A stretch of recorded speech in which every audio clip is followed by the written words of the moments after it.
ஒரு பழைய காலத்து வீட்டின் நடுக்கூடம். வரதராஜன் ஊஞ்சலில் சப்பனம் போட்டுக்கொண்டு சௌகரியமாக உட்கார்ந்து அன்றைய பேப்பரை படித்துக் கொண்டிருக்கிறார். அப்போது அவருடைய புதல்வி கல்யாணி உள்ளே வருகிறாள். அவள் அலுவலகத்துக்கு கிளம்பும் உடையில் புதுசாக இருக்கிறாள். வரதராஜன் பனியன் வேட்டியுடன் சுதாரித்த நிலையில் இருக்க அவருக்கு வயது 58 இருக்கலாம். பெண்ணுக்கு 23. அதிகம் அழகு என்று சொல்ல முடியாவிட்டாலும் அவள் பேச்சின் தரத்திலும் உள்ளடக்கத்திலும் பொதுவாக அதிலுள்ள யோகியத்திலும் ஒரு வசீகரம் இருக்கத்தான் செய்கிறது. சுறுசுறுப்பான பெண், அப்பாவை நேசிப்பவள். அவருடன் அவளுக்கு எந்த சச்சரவும் இல்லை. எதிர்காலத்தில் நல்ல விஷயங்கள் நடக்கப் போவதை ஆவலுடன் நம்புவது அவள் பாவனைகளில் தெரிகிறது. டெலிபோனுக்கு அருகே அவள் செல்லும்போது, குட் மார்னிங் அப்பா என்கிறாள். மார்னிங் டார்லிங் என்கிறார் வரதராஜன். டெலிபோனை எடுத்து காது கொடுத்து கேட்டு, என்ன வெறும் காத்தா இருக்கு என்கிறாள். அது எப்போ வேலை செஞ்சது? ஒரு தடவை சென்ட்ரல் ஸ்டேஷன் வரும், ஒரு தடவை அப்துல் ரஹ்மான் இருக்காரான்னு கேட்கும். இல்லப்பா, டோட்டலா டெட்டா இருக்கு, கனெக்ஷன் பிடுங்கிட்டாப்ல. யோசித்து அவரை நேராக பார்த்து, அப்பா உங்ககிட்ட டெலிபோன் பில் கட்டுறதுக்கு 350 ரூபா கொடுத்தனே, போஸ்ட் ஆபீஸ் போய் கட்டினீங்களா? வரதராஜன் யோசிச்சு, கட்டல போல இருக்கு. ஏன், லாஸ்ட் டேட் ஆயிடுச்சா? கல்யாணி அழுத்து கொண்டு, சரிதான், அதான் வெட்டி இருக்காங்க. வழக்கமா போன் பண்ணிட்டு வெட்டுவாங்களே.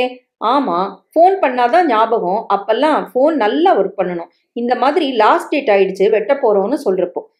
கல்யாணி சற்று அலுப்புடன், கொடுங்கப்பா பணத்தை, இங்க பக்கத்துல இருக்கு போஸ்ட் ஆபீஸ், உங்களால கட்ட முடியல, கொடுங்க பணத்தை, நான் கிரீட்ட கொடுத்து கட்ட சொல்றேன். அவர் அருகில் வந்து பணத்துக்காக காத்திருக்கிறாள். வரதராஜன் அது என்று விழிக்கிறார். கல்யாணி உடனே சற்றே முறைத்து, செலவழிச்சாச்சா? ஆமாம்மா, அது என்ன ஆச்சுன்னா, ஒரு ப்ரப்போசலுக்கு ஜெராக்ஸ் பண்ண வேண்டியதுதா, அப்புறம் பர்சனலா செலவினங்கள், அதுக்கப்புறம் புதுசா ஒரு இன்ட்ராக்டட் பிளான் ஒன்று சப்மிட் பண்ணி. அப்பா, இப்ப கையில செலவுக்கு காசு இருக்கா இல்லையா என்கிறாள். இல்லை. அவள் உடனே தன் பர்ஸை திறந்து, எவ்வளவு வேணும்? என்ன, ஒரு 45 ரூபாய் 40 பைசா போதும். தன் பர்சிலிருந்து எடுத்து கொடுத்து, அம்மா அம்மா என்று உள்நோக்கி கூப்பிடுகிறாள். அப்பா, நீங்க இன்னும் சிகரெட் பிடிக்கிறீங்களா? இல்லையே, எப்பவாவது ஒண்ணு, ஃப்ரெண்ட்ஸ் கூட. ரொம்ப ஸ்வீட்டா போய் சொல்றீங்க, அதான் உங்ககிட்ட பிடிச்சிருக்கு. பணத்தை கொடுக்க பையில் முழு பேக்கெட் பில்ஸ். அம்மாட்ட சொல்லாத, ஒரு வாரத்துல எனக்கு 10,000 ரூபாய் டிராஃப்ட் வர வேண்டியிருக்கு, துபாயில இருந்து, திருப்பி கொடுத்துடுறேன். வேண்டாம்ப்பா, 50 ரூபா தானே. காஃபி கொண்டு வந்து கொடுக்கிறாள் மனைவி. என்ன 2 பேரும் கணக்கு போடுறீங்க? அதெல்லாம் அப்பா மகள்கிட்ட எத்தனையோ கணக்கு இல்லையா கல்யாணி? என்ன, காஃபி டம்ளர் மூஞ்சுரு மாதிரி சின்னதா இருக்கு, டம்ளரை மாத்தக்கூடாதான்னு எத்தனை தடவை சொல்லியிருக்கேன். காஃபி பொடி தீர்ந்து போச்சு. உடனே கல்யாணி சொல்கிறாள், அம்மா இன்னைக்கு சாப்பாடு கேரியர் அனுப்ப வேண்டாம். நான் கிரியோட லஞ்சுக்கு போயிட்டு அவங்க அப்பா அம்மாவை பாக்குறேன். பெசன் நகர்லயோ எங்கேயோ இருக்காங்களாம். அரை நாள் லீவு. அப்பாட்ட விவரமா எல்லாம் சொல்லிடு, எனக்கு டைம் இல்ல. பாய்ப்பா, பாய்மா. கை கடிகாரத்தை பார்த்து கொண்டு வேகமாக வெளியேறுகிறாள் கல்யாணி. அப்பா இன்னும் அந்த ரூபாய் நோட்டை கையில் வைத்திருக்கிறார். மறுபடி அவகிட்ட பணம் வாங்கியாச்சா? தன் கையில் உள்ள நோட்டை பார்த்து வரதராஜன், அடுத்த வாரமே கொடுத்துட போறேன். டிராஃப்ட் வந்ததும் நீ காலங்காத்தாலேயே ஆரம்பிக்காத. ஆமா, யார் இந்த கிரி? உங்ககிட்ட அவ சொல்லலையா? ஏதோ அப்பப்போ அந்த பேரு காதுல விழுது. நீங்க தான் ஊஞ்சல்ல உட்கார்ந்தாச்சுன்னா எந்த ராஜா எந்த பட்டணம் போனாலும் பேப்பரை முடிக்கிற வரைக்கும் நகர்ந்து பார்த்தது இல்லையே 10 வருஷமா. நான் கேட்டது என்ன, கிரி யாரு? அப்பப்பா, எலெக்ஷன்காரங்க மாதிரி எத்தனை பேசுற? பேசி பேசியே ஒரு நாள் காத்தா போயிடுவ நீ. கிரிங்கிறவன் பையன் ஐஐடில அது என்னவோ சொன்னாலே அதான் இருக்கான். ஆமா, அவனோட இவ எதுக்கு சாப்பிடறதுக்கு போறா? என்னமோ ஒன்னும் தெரியாத மாதிரி கேக்குறீங்களே. அந்த கிரியத்தான் அவ இன்னைக்கு சாயங்காலம் கூட்டிட்டு வரதா சொல்லியிருக்கா, கேட்டு வச்சுக்கோங்க சரியா? என்ன? சரி, இன்னொரு டோஸ் காஃபி உண்டா? டாக்டர் ஆகாதுன்னு சொல்லியிருக்கார். அவர் கிடக்காரு. அப்ப கடைக்கு போய் 1/4 கிலோ காஃபி பொடி வாங்கிட்டு வந்துருங்க. அவள் உள்ளே சென்றதும், வரதராஜன் 1/4 கிலோ காஃபி பொடி வாங்கிட்டு வர வேண்டியிருக்கு. ஊஞ்சலை விட்டு இப்போதுதான் இறங்குகிறார். மேலே இருந்து காரை பெயர்ந்து உதிர்கிறது. தட்டி கொண்டு, இந்த வருஷமாவது ரிப்பேர் பண்ணிடணும். 10,000 வந்ததும் முதல் செலவு. என்ன ஒரு ஸ்கீம்! இந்த ஒரு முறை நிச்சயமா அவங்க ஒப்புத்துக்கணும். முணுமுணுத்துக்கிட்டே அவர் மனதின் ஏராளமான திட்டங்களில் ஒன்றை தனக்குள் விமர்சித்துக் கொண்டே கிளம்புகிறார். அப்போது அவர் நண்பர் கோபாலன் வருகிறார். என்ன, புதுசா ஏதாவது ஸ்கீமா? கோபாலனுக்கு வீட்டில் பிடுங்கல் அல்லது பொழுது போகாத காரணத்தால் இங்கு வந்திருக்கிறார். சுதந்திரமாக பேப்பரை எடுத்து வைத்துக் கொண்டு உட்கார வரதராஜனுக்கு பேச ஆள் கிடைத்து விட்டதால் உடனே திரும்பவும் ஊஞ்சலில் உட்கார்கிறார். வா கோபாலா, சாப்பிட்டாச்சா? ஆச்சு, எல்லாம் பெருமாள் தயவால. ஆமா, இன்னைக்கு கோபாலன் மோர் குழம்பு சாப்பிடணும்னு பெருமாள் கவலை. உள்ளே வருகிறாள். காஃபி சாப்பிட்றீங்களா என்கிறாள் மனைவி. கொடுத்தா வேணாங்கல. அப்ப இவர் கூட போய் காஃபி பொடி வாங்கிட்டு வாங்க. அப்படி அத்தியாவசியம் இல்ல. அவன் இப்பதான் வந்திருக்கான், கொஞ்ச நேரம் பேசிட்டு இருந்துட்டு அப்புறம் காஃபி பொடி வாங்க போலாம். என்ன உன் பேரன்கிட்ட இருந்து ஏதாவது நியூஸ் உண்டா? No news is good news. நீங்களா போய் 1/4 கிலோ காஃபி பொடி வாங்கிட்டு வரீங்களா? ஆமா, காலம் எப்படி மாறிடுச்சு பாரு. ஆமா, இந்த வீட்டுல தூணுக்கு தூண் வேலைக்காரனுங்க நிப்பாங்க அப்படிங்கிறார் வரதராஜன் அழுத்துக்கிட்டே. உங்க முதல் சிஸ்டர் கல்யாணத்தப்போ அண்டால காஃபி போட்டு கொண்டான்னு நீங்க சொன்னது இப்ப கூட ஞாபகம் இருக்கு. இப்ப சொன்னா யாரும் நம்ப மாட்டாங்க. இதே ஊஞ்சல் கவர்னர் யாரு, பிரகாசாவா, அவர் உட்கார்ந்து ஒரு மாதிரி அபத்திரமா ஆடி பார்த்துக்கிட்டாரே. பின்பக்கத்து சுவரை காட்டி போட்டோ இருக்கு, அதெல்லாம் பாரதியார் சொன்னாப்புல பொய்யாய் பழங்கதையாய் போயிடுச்சு கோபாலா. இப்போ இந்த காலத்துல மூளைக்கு மதிப்பே இல்லை. ஒரு இன்டகிரேட்டட் பிளான்ட்டுக்கு இண்டஸ்ட்ரியல் லைசன்ஸ் கேட்டு ஒரு ஸ்கீம் தயாரிச்சு பேங்க் லோனுக்கு அப்ளை பண்ணி எத்தனை நாளாச்சுங்கிற. உங்க ஜீனியஸை புரிஞ்சுக்கிறதுக்கு அவங்களுக்கு தகுதியே கிடையாதே முதல்ல. அதுக்காக நான் ஒன்னும் மனசு ஒழிஞ்சு போல கோபாலா. அதான் மத்த பேருக்கும் எனக்கும் வித்தியாசம். இன்னும் எத்தனை ஸ்கீம் வச்சிருக்கேன் தெரியுமா? எங்க? தன் தலையை தட்டி காட்டி இங்கே என்கிறார். அடடா, சரியான விசிறி என்பது தெரிகிறது. ஒரு 15,000 ரூபாய் போதும் கோபாலா. உடனே மாடல் தயார் பண்ணி அதை நிரூபிச்சு காட்டிடுவேன். நான் ஏதோ நடக்க முடியாத பேசுறேன்னு நினைக்காத. அலமாரிக்கு போய் ஒரு ஃபைலை தூசு தட்டி எடுத்து வந்து இந்த பிளாக் டயகரத்தை பாரு. தன்னை பணம் கேட்கக்கூடும் என்று சற்றே விசனப்பட்டு கோபாலன், அப்ப நான் கிளம்பட்டுமா? இதெல்லாம் எனக்கு எங்க புரிய போறது? இரு உன்னை நான் பணம் கேட்கல. துபாயில நம்ம கிருஷ்ணமூர்த்தி எமிரேட் ஏர்லைன்ஸ்ல இருக்கான். அவன்கிட்ட இந்த ஸ்கீம் விவரம் அனுப்பியிருந்தேன். அவன் ஒரு வெள்ளைக்கார இன்ஜினியர்கிட்ட காட்டியிருக்கான். அவன் பிரமிச்சு போய் ரொம்ப பெரிய விஷயம், இதுக்கு இங்க அரபு கண்ட்ரில நிறைய டிமாண்ட் இருக்கும்னு ரொம்ப என்கரேஜிங்கா எழுதியிருக்கார். அவரையே 10,000 கேட்டு கழுத எழுதியிருக்கேன். எந்த நேரமும் டிராஃப்ட் எதிர்பார்க்கிறேன். என்ன வரதராஜன், நீங்க எதுக்கு துபாய்க்கு போய் பணம் கேட்கணும்? இங்க உங்களால 15,000 பரட்ட முடியாதா? முடியலையே. நீங்க கேட்க மாட்டீங்க. இன்னைக்கு மெட்ராஸ்ல இருக்கிற பணக்காரங்க பெரிய மனுஷங்க பாதி பேர் உங்க கீழே அப்ரெண்டிஸா இருந்து அல்லது உங்களால ஏதாவது நல்ல காரியம் செய்யப்பட்டவங்க இல்லையா? அதெல்லாம் இப்ப யார் ஞாபகம் வச்சுக்கிறா கோபாலா? மதிவதனம் இருக்கானே, செயின் ஸ்டோர்ஸ் வச்சுக்கிட்டு கொழிக்கிறான். கோடீஸ்வரன். பீச் ரிசார்ட் என்ன, ரியல் எஸ்டேட் என்ன? அந்த பீச் ரிசார்ட் ஐடியாவை கொடுத்ததே நான் தான் கோபாலா. திருவான்மியூர்ல சரியா 5,000க்கு 9 ஏக்கர் வாங்கி கொடுத்தேன். இதை டெவலப் பண்ணு, ஃபவுண்டேஷன் போட உறுதியா இருக்குன்னு சொல்லி நான் தானே சேல் டீடையே செட்டில் பண்ணி வச்சேன். இப்ப பாரு, மதிவதனத்துக்கு ஒரு போன் போட்டாலே போதுமே இல்ல. நம்ம செக்ரட்டரி இருக்கா ராமநாதன், இல்ல பாண்டுரங்கம், எல்லாரும் உங்க நிழல்ல இருந்து புறப்பட்டவங்க தானே. இந்த மதிவதனம் இன்னைக்கு கோடி கணக்கில் பெறுவான் இல்லையா? நிச்சயமா. என்கிட்ட அசிஸ்டன்ட் ஃபோர்மேனா இருந்தாயா. பாருங்க வரதராஜன், உங்க விரல் சொடுக்குல இவங்க எத்தனை பேரும் கூப்பிட்ட குரலுக்கு வருவாங்க. எடுங்க போன. வரதராஜன் மனைவி அங்கு வருகிறாள். போன் ஒர்க் பண்ணல. அவங்க பேசுறத கேட்டுட்டே வந்திருக்கான்னு தெரியுது. மாமா, நீங்க பாட்டுக்கு ஏதாவது சொல்லிட்டு போயிடாதீங்க. அவங்களுக்கெல்லாம் இவரை ஞாபகமே இருக்காது. அப்படி சொல்லக்கூடாது. இவர் போய் கேட்க மாட்டார். இந்த மதிவதனம் இதே வழியா எத்தனை தடவை கார்ல போயிருக்கான். இவ எங்க இருக்கான்னு தெரியாதா? ஒரு தீபாவளி, புது வருஷம், வருஷத்துக்கு ஒரு முறை மரியாதைக்கு வந்து பார்த்ததுண்டோ? நானே அவங்களெல்லாம் அதட்டி இருக்கேன். இதே தூண் பக்கத்துல கூப்பிட்ட குரலுக்கு காத்துட்டு இருப்பா. பார்த்திருக்கேன். அண்ணின்னு குழைவான்.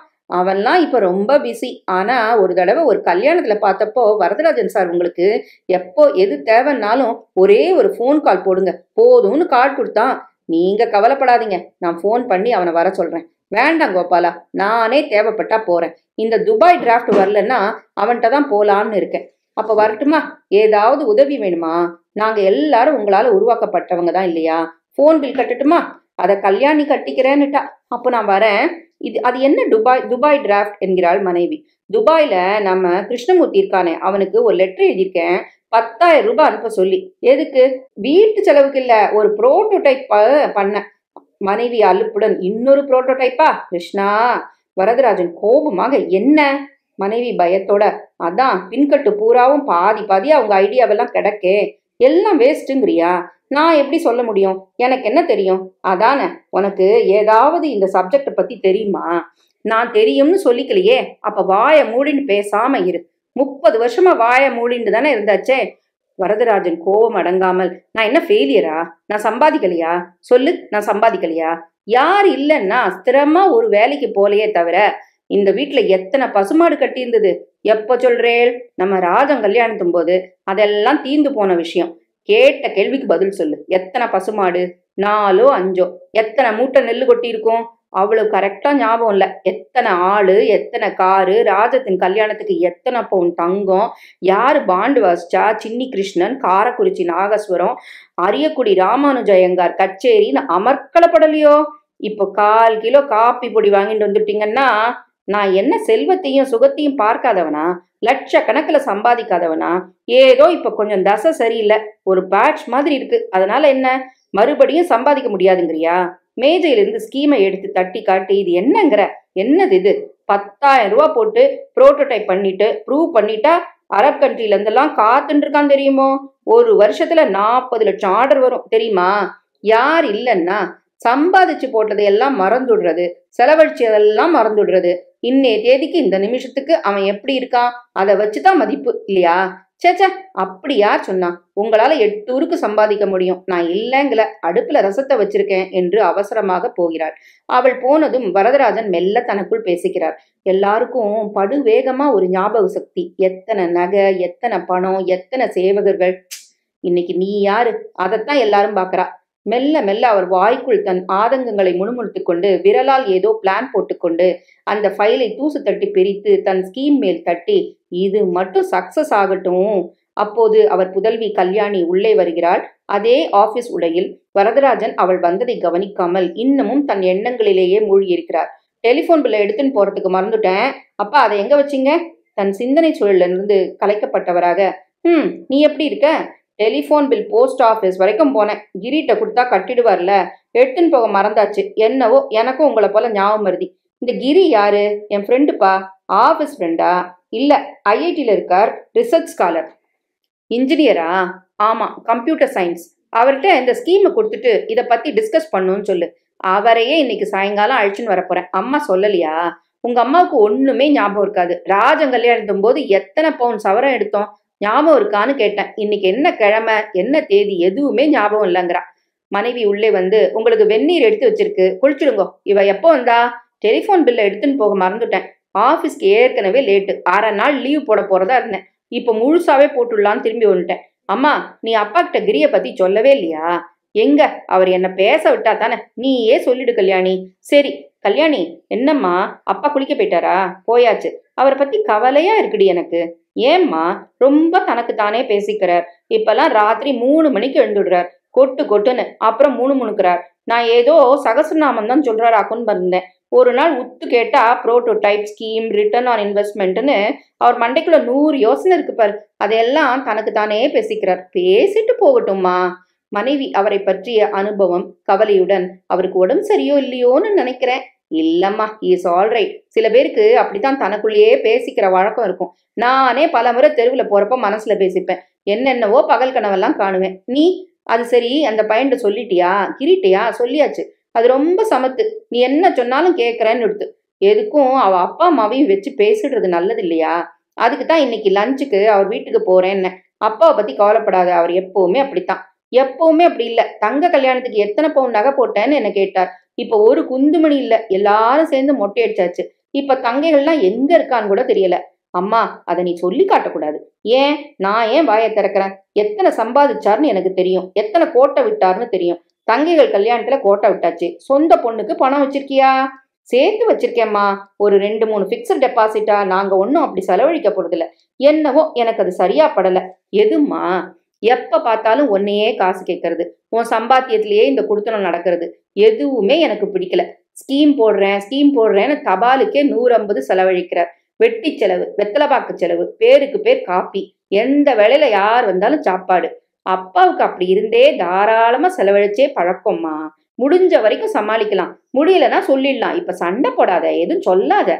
நீ எதுக்கும் அவாக்கிட்ட கட் அண்ட் ரைட்டா பேசிடுறது நல்லது. இல்லைன்னா அந்த பிள்ளையாண்ட இங்க கூட்டின்னு வா, நான் சொல்லிடுறேன். வேண்டாம்மா, அதுக்கு அவசியமே இருக்காது. நீ கிரிய பார்க்கவே இல்லை.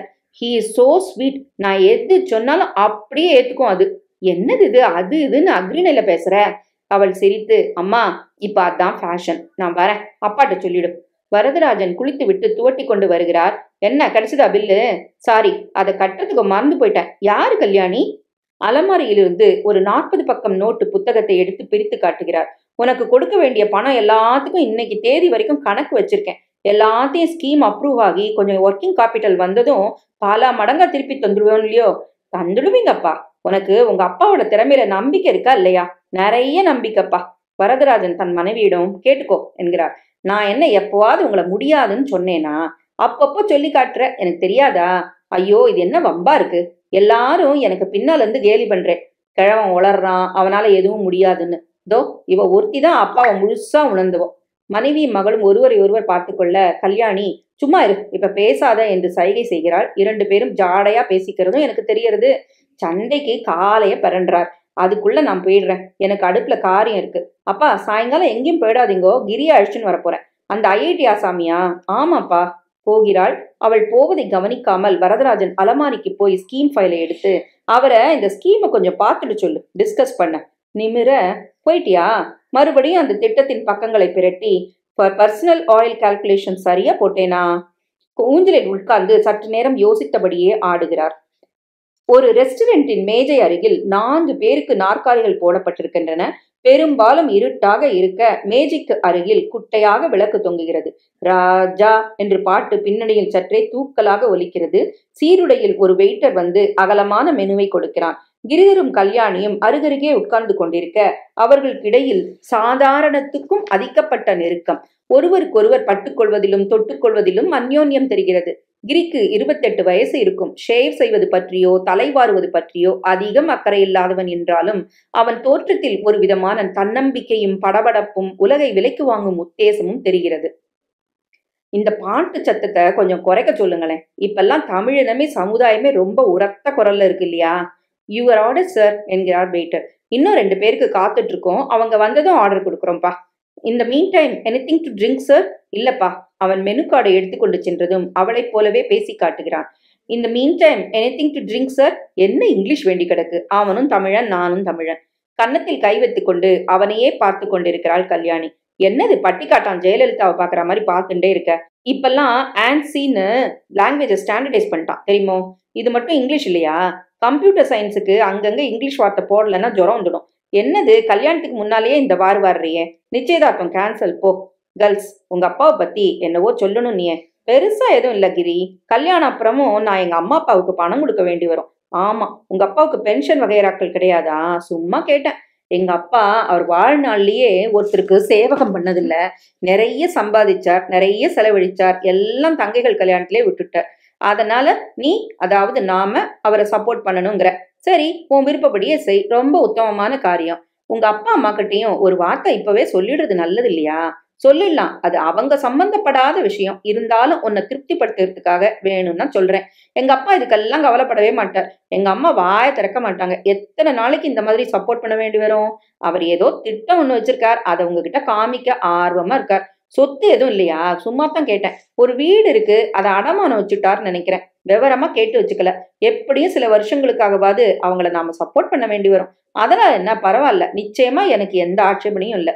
உங்க பேரண்ட்ஸ், இது நம்ம வாழ்க்கை, பங்கு போடுறதும் நம்ம பணம். எங்க அப்பாவை நீ சந்திக்கலையே, உனக்கு அவரை பிடிக்கும். அம்மா சோ இந்த கல்யாணத்துல கொஞ்சம் அப்செட் ஆயிருக்காங்க. போக போக சரியாயிடும். உன்னை புரிஞ்சுக்கிட்ட அப்புறம், தெரிஞ்சுக்கிட்ட அப்புறம். ஆமா, ரெஜிஸ்ட்ராருக்கு மனு ஏதோ போடணும். நீயே எல்லாம் ஆயிடுத்து. என்னைக்கு கல்யாணம்? தையெல்லாம் கட்டிக்க மாட்டேன். வர வெள்ளிக்கிழமை வச்சுக்கலாம். நான் இன்னும் அப்பாட்ட முழுசா சொல்லல. அம்மா பயப்படுறா. அதோ என் பேரண்ட்ஸ் வந்துட்டாங்க. கிரியின் அப்பாவும் அம்மாவும் தேடிக்கொண்டு வருகிறார்கள். கிரி இங்க இருக்கும் வாங்க என்று வாயில் விரலை வைத்து சீக்கை அடிக்கிறான். கல்யாணி அவனை அதட்டலாக பார்த்து அக்கம் பக்கம் பார்க்கிறாள். கிரியின் அப்பா சஃபாரி சூட் அணிந்து உற்சாகமாக இருக்கிறார். வயது 60 இருக்கலாம். அம்மா அவருக்கு இளமையாக இருக்கிறாள். ஃப்ரேம் போட்ட கண்ணாடி அணிந்து வந்ததிலிருந்து கல்யாணியையே பார்த்து கொண்டிருக்கிறாள். அதிகம் பேசாதவள். ஹாய், நீதான் அந்த பொண்ணா? உன் குரலை எத்தனை தடவை டெலிபோன்ல கேட்டிருக்கேன். பேர் என்ன சொன்ன? அப்பா, இவதான் கல்யாணி. அம்மா, இவதான் கல்யாணி. Kalyani my parents.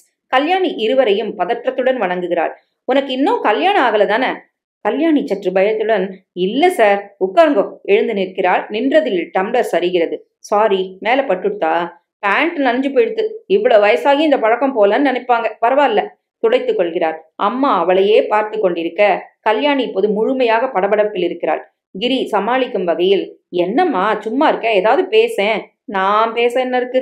ஏதாவது பேசலாமே. கமலஹாசன், பாரதியார், கோர்பச்சேவ், கொல்லங்குடி கருப்பாயி எவ்வளவு இருக்கு. அம்மா உடனே, அதாவது இந்த கல்யாணத்தை தவிர எதை பத்தி வேணும்னாலும் பேசலாம் இல்லையா? இல்லம்மா, கல்யாணத்தை பத்தியும் பேசலாம். அதுல எதுவும் தயக்கமோ ஒளிவு மறைவோ கிடையாது. வெயிட்டர் வந்து மெனு கார்டை நீட்டி, யுவர் ஆர்டர் சார். முதல்ல எல்லாருக்கும் சூப் கொண்டு வாங்க, அப்புறம் ஆளுக்கு ஒரு சென்னா பட்டூரா. கல்யாணி, இவனுக்கு சென்னா பட்டூரா பிடிக்குமா இல்லையா? இவன் சொல்லியிருக்கான் உனக்கு அது பிடிக்கும்னு. மனைவியை பார்க்கிறார். எனக்கு பிடிக்காது, என்னை யாராவது அபிப்பிராயம் கேட்டா தானே. ஆமா கிரிதர், எங்கப்பா கல்யாணம்? நக்கலா? மெட்ராஸ்ல தானே? ரெஜிஸ்டர் மேரேஜ்மா, இங்கேதான். மொத்தம் எத்தனை செலவு? 15 ரூபாயா? எனக்கு சரியா விவரம் தெரியல, அதனால தான் கேட்கறேன். விவரம் என்ன? 2 பேரும் கல்யாணம் பண்ணிக்க போறாங்க. எளிமையான ரெஜிஸ்டர் மேரேஜ், பதிவு திருமணம். புத்திசாலித்தனமானது மகனே என்கிறார் அப்பா. தாலி உண்டா என்கிறாள் அம்மா. கல்யாணி தீர்மானித்தவளாக, நீங்க தப்பா புரிஞ்சுக்கிறீங்க.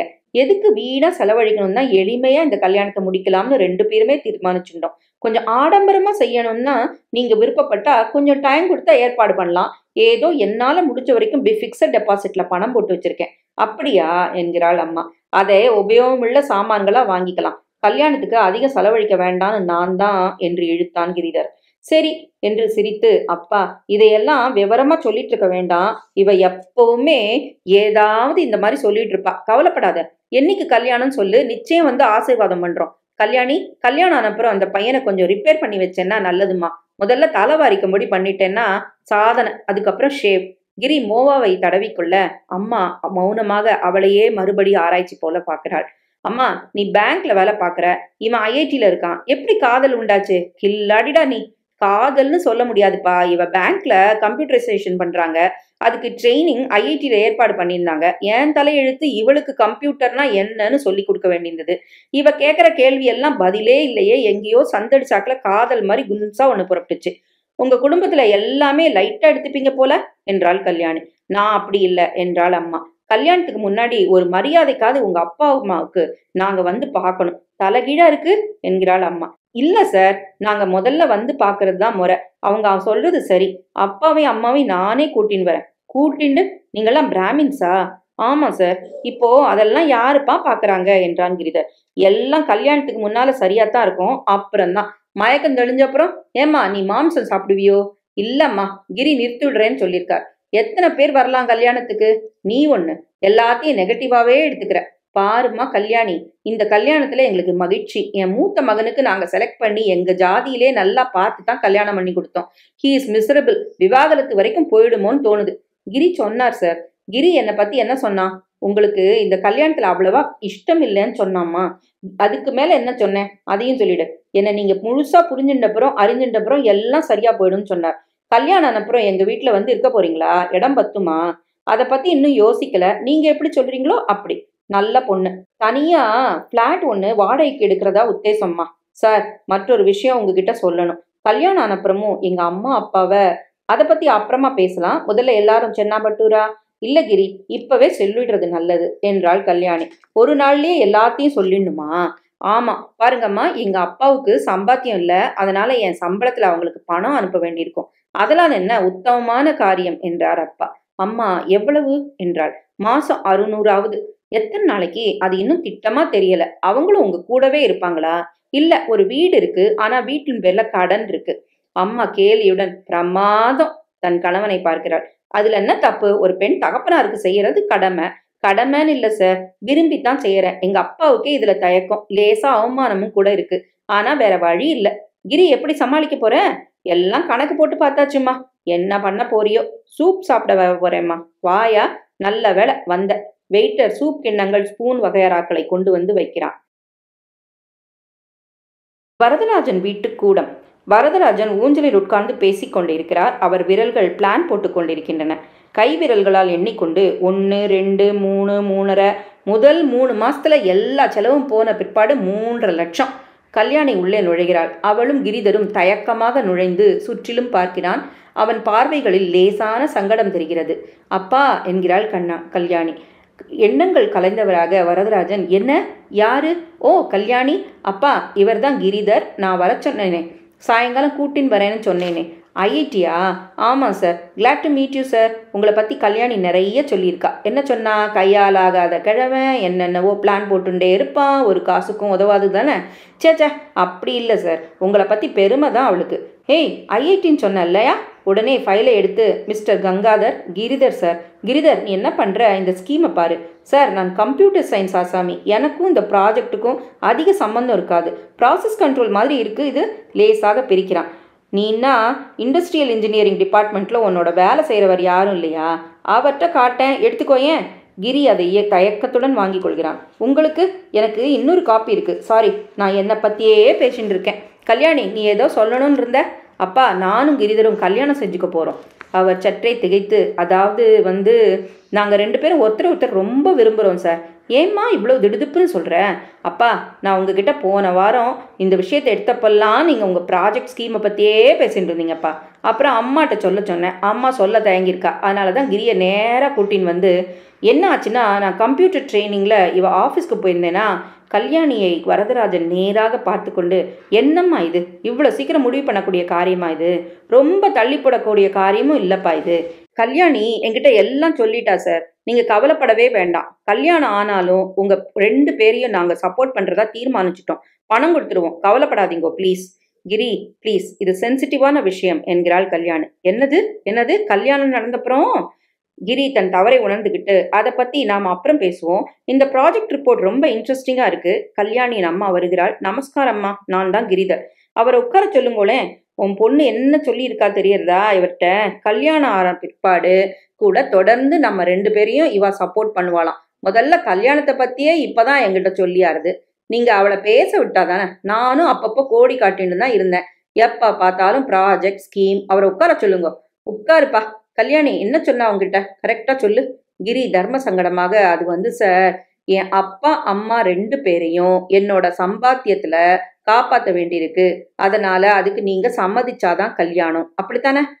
அப்படி அந்த மாதிரி என்கிறான் இழுத்தான் கிரிதர். கல்யாணி தீர்மானமாக, அப்படித்தான்ப்பா சொன்னேன். அப்போ இதுல என்ன தப்பா? தப்பு ரைட்டுன்னு இல்லம்மா, இது மான பிரச்சனை இல்லையா? இதையெல்லாம் இவர்கிட்ட போய் சொல்லிண்டு என்னப்பா மானம் இதுல? இவர் ஒன்றும் அந்நியர் இல்லப்பா. இவர்கிட்ட கல்யாணத்துக்கு முன்னாடியே சொல்லி கருத்து வேறுபாடு இல்லாம பாத்துக்கிறது நல்லது இல்லையா? வரதராஜன் ரொம்பவும் அவமானப்பட்ட குரலில், வாஸ்தவம் தான்மா நீ சொல்றது, ரைட்டு தான் மிஸ்டர் ரகுவரன். கிரிதர் சார், எங்க குடும்ப நிலவரம் உங்களுக்கு இப்ப நன்னா தெரியும் இல்லையா? நான் ஒரு பழைய பெருங்காய டப்பா. எப்பவோ அமோகமா இருந்திருக்கேன். இப்போ ஒரு பைசா கிடையாது. இவ சம்பளத்துல தான் குடுத்தனம் நடக்கிறது. அப்பா, நீங்க அப்செட் ஆயிட்டீங்க. அப்புறம் பேசலாம் கிரி. ஒரு சிகரெட் வாங்கி பிடிக்கணும்னா கூட இவகிட்ட தான் சில்லறை வாங்கிப்பேன். அப்பா, நீங்க எதையோ கற்பனை பண்ணிக்கிறீங்க. நான் அப்படி சொல்லல. எதுக்காக ஒரு அழகான விஷயத்த கொச்சப்படுத்துங்கிறீங்கப்பா? நான் கேஷுவலா தான் அவர்கிட்ட சொன்னேன். எனக்கும் உனக்கும் உள்ள ரிலேஷன்ஷிப் பத்தி. உங்க பேர்ல கல்யாணி நிறைய அன்பு வச்சிருக்கா. உங்களை பத்தி நிறைய சொல்லியிருக்கா சார். பரவாயில்ல, இட்ஸ் நைஸ். உட்காருங்க. மனைவியிடம், என் சட்டையை கொண்டா, மாப்பிள்ள முன்னால பனியன் போட்டுன்னு நிக்கிறேன். நீ பார்த்துட்டே இருக்கியே. கிரிதரிடம், என்ன பண்றது, ஒரு பனியன் வாங்கிக்க கூட டாக்டரை கேட்க வேண்டியிருக்கு. சார், நான் இந்த ப்ராஜெக்ட் ரிப்போர்ட்டை பார்க்க சொல்றேன். Industrial engineering. வேண்டாம்பா. அருகில் போய் அவர் கையை பிடித்து, குழந்தை கோவம் இல்லையே, உட்காரு முதல்ல என்கிறாள் கல்யாணி. வரதராஜன், கல்யாணத்துக்கு ஏதாவது தேதி நிச்சயம் பண்ணியிருக்கா? ஊஞ்சலில் ஆடுகிறார். வர வெள்ளிக்கிழமை வச்சுக்கலாம்னு. வரதராஜன் பற்றே இல்லாமல், வெள்ளிக்கிழமையா? அதுக்குள்ள? அப்பா, நாங்க 2 பேரும் பதிவு திருமணம் பண்ணிக்கணும்னு இருக்கோம். Good, very good. வரதராஜனோட பொண்ணுக்கு பதிவு திருமணம். என் முதல் சிஸ்டர் கல்யாணத்துக்கு அந்த நாட்கள்ல 1 லட்சம். கேட்டுக்கோ, நான் சொல்றது 40 வருஷத்துக்கு முன்னால 1 லட்சம் செலவழிச்சேன் மிஸ்டர் மனோகரன். சார், என் பெயர் கிரிதரன். கிரிதரன், சுருக்கமா Giri. Sorry. Chinni Krishnan band, Ariyakudi Ramanuja Iyengar. Oh nice, அவர் நல்லா சமைப்பான்னு கேள்விப்பட்டிருக்கேன். கல்யாணி தலையில் அடித்துக் கொள்கிறாள். ஊர்வலம் வந்து சேர்றதுக்கு ராத்திரி 3 மணி ஆச்சு. கவர்னர் பிரகாசா என் 2வது சிஸ்டர் கல்யாணத்துக்கு வந்து இதே ஊஞ்சல்ல. அப்பா, அதெல்லாம் ஆச்சுப்பா, எல்லாம் முடிஞ்சு போன விஷயம். எதுக்கு சொல்ல வரேன்னா, அப்படி தங்கை கல்யாணத்தை நடத்தினவன் என் சொந்த பொண்ணு. அவ கல்யாணத்தை ரெஜிஸ்டர் ஆபீஸ்ல நடத்தணும்னு. யங்மேன், என்னோட மனசுல எந்த மாதிரி உணர்ச்சிகள் அலைப்பாயும் சொல்லு. கிரி அசுவாரஸ்யமாக, உண்மைதான் சார். இப்போ அதெல்லாம் பத்தி என்ன பேசி என்ன பிரயோஜனம்? நம்மால செலவழிச்சு கல்யாணம் பண்ணி கொடுக்குற நிலையில இருந்தா அதை பத்தியெல்லாம் பேசுறதுல அர்த்தம் இருக்கு என்கிறாள் மனைவி. இருக்க போறோம். ஸ்கீமை தட்டி இது மட்டும் சக்சஸ் ஆனா போதும். வரதராஜன் பழைய நிலைமைக்கு வந்துடுவான். அதுக்கெல்லாம் இப்ப நேரம் இல்லையேப்பா என்கிறாள் கல்யாணி. யங்மேன், நீ இப்போ அவசரத்துல இருக்கியா? கிரிதர் கடிகாரத்தை பார்த்து, இல்ல இல்ல, இன்னும் ஒரு அரை மணி நேரம் வேணா இருக்கேன், இப்ப சொல்லல, கல்யாணம் பண்ணிக்கிறதுக்கு. புரியல சார். கல்யாணியை ஒரு மாதிரி திகைப்பாக பார்க்கிறான். அப்பா, நாங்க அவசரத்துல தான் இருக்கோம். ஏற்கனவே அவர் அம்மாவுக்கு இந்த கல்யாணத்துல கொஞ்சம் அப்ஜெக்ஷன் இருக்கு. எதுக்கு சொல்ல வரேன்னா, ஒரு 3 மாசம் வெயிட் பண்ணுங்க, ஒரு முறையான கல்யாணத்தை நடத்திடுவோம். நான் அதுக்குள்ள இந்த ஸ்கீமை சக்சஸ் பண்ணிட்டு கையில கொஞ்சம் பணம் வரும். என்னை அவமானப்படுத்தாதீங்க. ரெஜிஸ்டர் ஆபீஸ்ல போய் கல்யாணம் பண்ணிக்காதீங்க. நான் உங்க கல்யாணத்துக்கு ஆட்சேபனை சொல்லல. கல்யாணி அறிவுள்ள பொண்ணு, அவ தேர்ந்தெடுத்திருக்கானா அந்த ஆள்கிட்ட விஷயம் இருக்கும். உங்க கல்யாணத்துக்கு எனக்கு எந்த விதமான அப்ஜெக்ஷனும் இல்ல. ஆனா தயவு செய்து ஒரு 3 மாசம் காத்துருங்க. அதுக்குள்ள இந்த வரதராஜன் யாருன்னு காட்டிடுறேன். இது என் தன்மான பிரச்சனை. கிரி, கல்யாணி இருவரும் மௌனமாக இருக்க, வரதராஜன் கெஞ்சி கேட்கிறம்மா என்கிறார். சார், எனக்கு குழப்பமா இருக்கு. 3 மாசம் வெயிட் பண்றதுனால என்ன ஆக போகுது? எனக்கு கொஞ்சம் பணம் வரும், கல்யாணத்தை டீசெண்டா நடத்துவேன், பெரிய மனுஷங்களெல்லாம் கூப்பிடலாம். இந்த நகரத்துல இருக்கிற பெரிய மனுஷங்கள்ல பாதி பேர் என்கிட்ட அப்ரெண்டிஸா இருந்தவங்க தெரியுமா? அப்பேற்பட்டவனுக்கு பதிவு திருமணம்னா எப்படி இருக்கும் சொல்லு? எனக்கு என்னவோ அதுல எதுவும் அவமானம் இருக்கிறதா படலையே என்கிறான் கிரிதர். வரதராஜன் அதட்டலாக, எனக்கு அவமானம்? கிரி, நீங்க போங்க, நான் அப்பாட்ட பேசிக்கிறேன். இது எங்களுக்குள்ள கொஞ்சம் தீவிரமா டிஸ்கஸ் பண்ண வேண்டிய விஷயம். நாளைக்கு ஃபோன் பண்ணுங்க. ஃபோன் டெட்டா இருந்தது என்கிறான் கிரிதர். பணம் கட்டியாச்சு, நாளைக்கு கனெக்ஷன் வந்துடும். அப்போ நான் வரட்டுமா சார்? இந்த ஸ்கீமை போக முற்பட்டவன் திரும்ப அந்த ஃபைலை எடுத்துக்கொள்ள வருகிறான். வேண்டாம்ப்பா, நானே பாத்துக்கிறேன் என்கிறார் அப்பா. அப்போ நாளைக்கு ஃபோன் பண்றேன் கல்யாணி. சரி. அவன் போகிற வரை காத்திருந்து விட்டு வரதராஜன் கல்யாணியை பார்க்கிறார். சோ, உனக்கும் உங்க அப்பா மேல நம்பிக்கை இல்ல, அப்படித்தானே? என்னப்பா சொல்றீங்க? இவர் பாட்டுக்கு கவை கொதவாத பிளான் அது இதுன்னு சொல்லிண்டே காலம் கழிச்சுடுவார். நம்ம கல்யாணம் நடக்கவே நடக்காது அப்படின்னு நீயே மாப்பிள்ள பார்த்துட்ட, அப்படித்தானே? ஏன், அப்படியே தான் இருக்கட்டுமே, அதுல தப்பு ஏதும் இருக்கிறதா எனக்கு படல என்றாள் மனைவி. வரதராஜன் கோபத்துடன், வாய மூடு நீ. மனைவி உடனே, என்ன அதட்டுங்கோ, இத்தனை வருஷம் வாய மூடின்னு இருந்தாச்சு, இன்னைக்கு நான் பேசத்தான் போறேன். உங்க தங்கைகளோட கல்யாணத்துக்கு தாம் தூம்னு செலவழிச்சப்போ நான் ஒரு வார்த்தை சொன்னேனா? இந்த ஸ்கீமு அந்த ஸ்கீமு இவனையும் அவனையும் கூட்டி வச்சு லூட்டி அடிச்சப்போ ஏதாவது சொன்னேனா? எத்தனை பணம் சம்பாதிச்சிங்க, எத்தனை பணம் செலவழிச்சேன், அப்பெல்லாம் நான் ஏதாவது கேட்டேனா? உங்களுக்கு நிஜமா புரியவே மாட்டேங்கிறது. ஏன், இன்னைக்கு இவ சம்பளத்துலதான் நம்ம சம்சாரம் நடக்கிறது. ஏறக்குறைய வீட்டை வித்தாச்சு, ஓட்ட வித்தாச்சு. நம்ம கிட்ட பாக்கி இருக்கிறது ஒன்னே ஒண்ணுதான், உங்க பெருமை. அரியக்குடி ராமானுஜ ஐயங்கார், சின்னி கிருஷ்ணன் அவள்லாம் யாருன்னே தெரியாத அந்த காலத்துல எப்பவோ இந்த சைக்கிள் மாதிரி துருப்பிடிச்சு போன பெருமையை வச்சுண்டு எத்தனை நாள் காலம் கழிக்க முடியும்? இவ என்ன ஓடி போய் திருட்டு கல்யாணமா பண்ணிக்கிறா? நன்னா ஸ்பஷ்டமா சொல்லிட்டு, அதுவும் அப்பா அம்மா பயப்படாதீங்கோ, கல்யாணம் ஆனாலும் உங்க 2 பேரை கடைசி காலம் வரைக்கும் வச்சு காப்பாத்துறேன்னு வாக்குறுதி கொடுத்துட்டு தானே கல்யாணம் பண்ணிக்கிறேங்கிறா. என்ன அவசரம் தான் கேக்குறேன் என்றார் அப்பா. இவளுக்கு வயசாயின்னு இருக்கு தெரியும் இல்லையோ? 8 வருஷமா வேலைக்கு போயிட்டு இருக்கா. அப்போ என்ன மூலையில உட்காத்தி வச்சு இனிமே என்னால எதுவும் சம்பாதிக்க முடியாதுன்னு அம்மாவும் மட்டும் தீர்மானம் பண்ணிட்டேன். ஆமா, அதான் இப்ப நிஜம் என்கிறாள் மனைவி. கல்யாணி இடைமறித்து, இரும்மா, அப்பா உங்களுக்கு என்ன அப்ஜெக்ஷன் சரியா சொல்லுங்க. இட்ஸ் சிம்பிள் கல்யாணி, இந்த கல்யாணத்தை நான் என் பணத்தை செலவழிச்சு நடத்த விரும்புறேன். அப்பா, உங்ககிட்ட பணம் இல்லையப்பா. பணம் இல்லைன்னா, ஆனா பணம் சம்பாதிக்கிற தகுதி இருக்கு. என்னால முடியும்மா, எஞ்சு கேட்டுக்கிறேன். தயவு பண்ணி எனக்கு ஒரு சந்தர்ப்பம் கொடு. நான் என்ன கேட்கிறேன், 3 மாசம் டைம். அதுக்குள்ள நான் சம்பாதிக்கலன்னா என்னை தொடப்பத்தை பெருக்கி மூலையில வச்சுடுங்க. அப்படி இல்லப்பா. இரு கல்யாணி, 3 மாசத்துல என்ன நடக்க போறது என்கிறாள் மனைவி. உனக்கு சொன்னா புரியாது. நான் சில அருமையான திட்டங்கள் வச்சிருக்கேன் கல்யாணி. உன் காதல் 3 மாசம் தாக்கு பிடிக்குமோ இல்லையோ? கல்யாணி மௌனமாக இருக்கிறாள். நான் கேட்கறதெல்லாம் கிவ் மீ a சான்ஸ். ஒரே ஒரு சந்தர்ப்பம் என்ன நிரூபிக்கிறதுக்கு. முதல்ல அந்த 15,000 ரூபாய், அப்புறம் ஒரு புரோட்டோடைப், அப்புறம் யாராவது ஒரு இன்வெஸ்டர். எத்தனையோ பேர் இருக்கா.